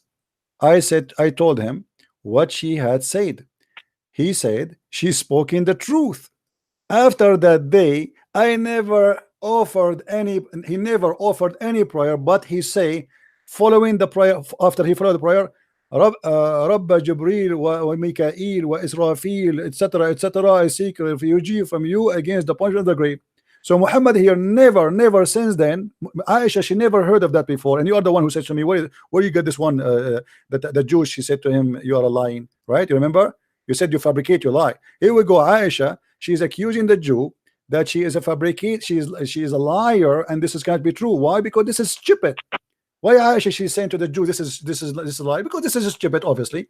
So the Jew, she said that, Muhammad, he take that, Muhammad, he believe in that, Muhammad approved that, and after that, Muhammad, he never pray to Allah unless he say, I seek refuge by Allah from the punishment of the grave. So the question to you, as long you are the one who said to me, Allah is the one who told him that, so why Muhammad never before that mentioned the punishment of the grave in his prayer? He was not aware of it? Okay, so who collected the hadith that you're showing us now? Where do you collected the hadith? You Muslims was the one who collected the hadith. No, what book of hadith was it? Is it from? This is Sunan al-Nasa'i. Okay, so it's most likely it's probably a weak hadith because it is not a weak hadith. Here we go. This is not a weak hadith. Here we go. Read with me. It says Hassan.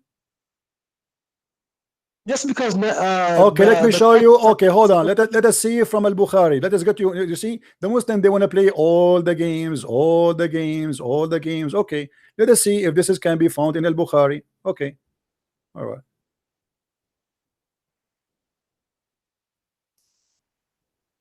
This is Al-Bukhari. So what we will do now?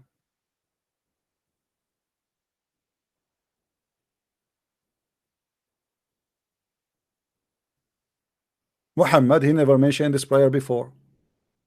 He just copying from the Jew. As simple as that. Never ever spoke of it. You told me that the one. You told me that the one. I asked you, who is the one who told him that? You said Allah. As you see, it was a Jewish woman who came to his house, have an argument with his wife, and Aisha, she could not believe it, and Muhammad, he confirmed what the Jew she said.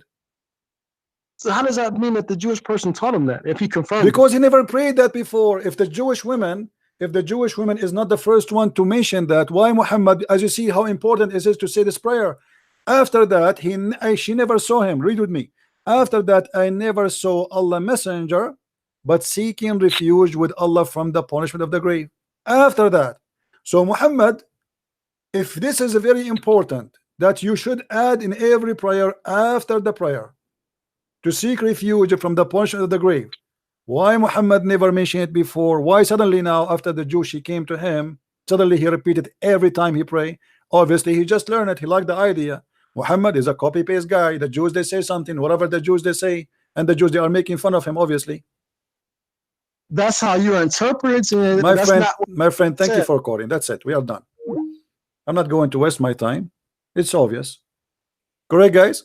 If we ask this guy, who is the one who told Muhammad this? He said Allah. Okay, why he never mentioned it before? Why Allah never mentioned it before? No, I'm done today. You know, we are done for today. Why Allah never mentioned it before? It doesn't make sense. If Muhammad, he learned this before, to the point Aisha, she's accusing the Jewish woman that she's a liar. You're lying. That's what she said to her. This cannot be true. This is a lie, which means this is stupid. You see, Aisha, she is more qualified to be a prophet from Muhammad himself. because Muhammad obviously getting himself busted by copying the Jews. Whatever the Jews they say, Muhammad he take the Jews story and he put it in his Quran. The ant, she warned the ant about the other ants because Suleiman is coming. This is a story Muhammad took from the Jews. He took it, he put it there. As simple as that. Whatever Muhammad he say, whatever the Jews says, Muhammad he grab it, he put it. The Jews are talking. Come on, the Jews they don't lie. Muhammad he learned everything he have from people around him, Salman al-Farisi, the Jews, the Nasara, Khadija, Waraqa, etc.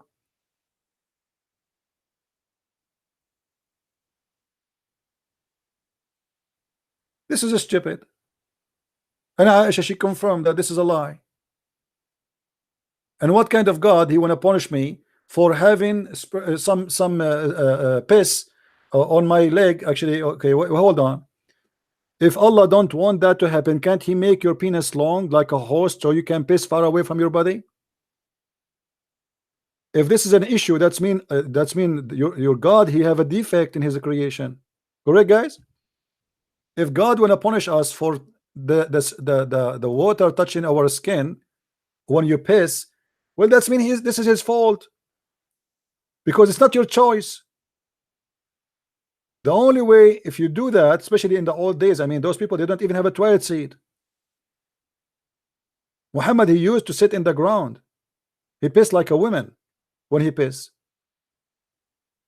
And by doing that, the piss will touch you, because the piss will touch the ground and will hit back your skin. So Muhammad must be tortured. When I asked him, are you saying your prophet he will be tortured in the grave for a piss touch him? He said, no, the prophet is different. Hypocrisy.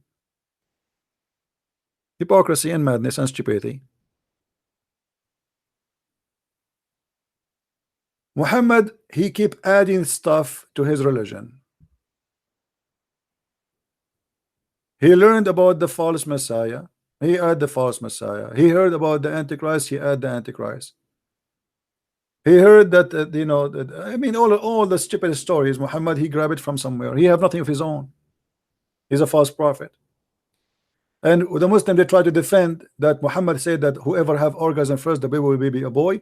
And the excuse is, as long the Jew he said that, it must be true. Did you see? Did you see the mindset of the Abdul? The proof that Muhammad is saying the truth, that he heard that from a Jew. So why you accuse them that the Jews corrupt their book? They are liars. They are the most evil people, as the Quran says. I mean, Allah, he made them even pigs and monkeys. Anyway, obviously Muslims, in order to defend their false prophet, they choose to take a hike in the madness highway. And that will not help you, my friend. Whoever watched this video, he will be laughing at Islam and will leave Islam.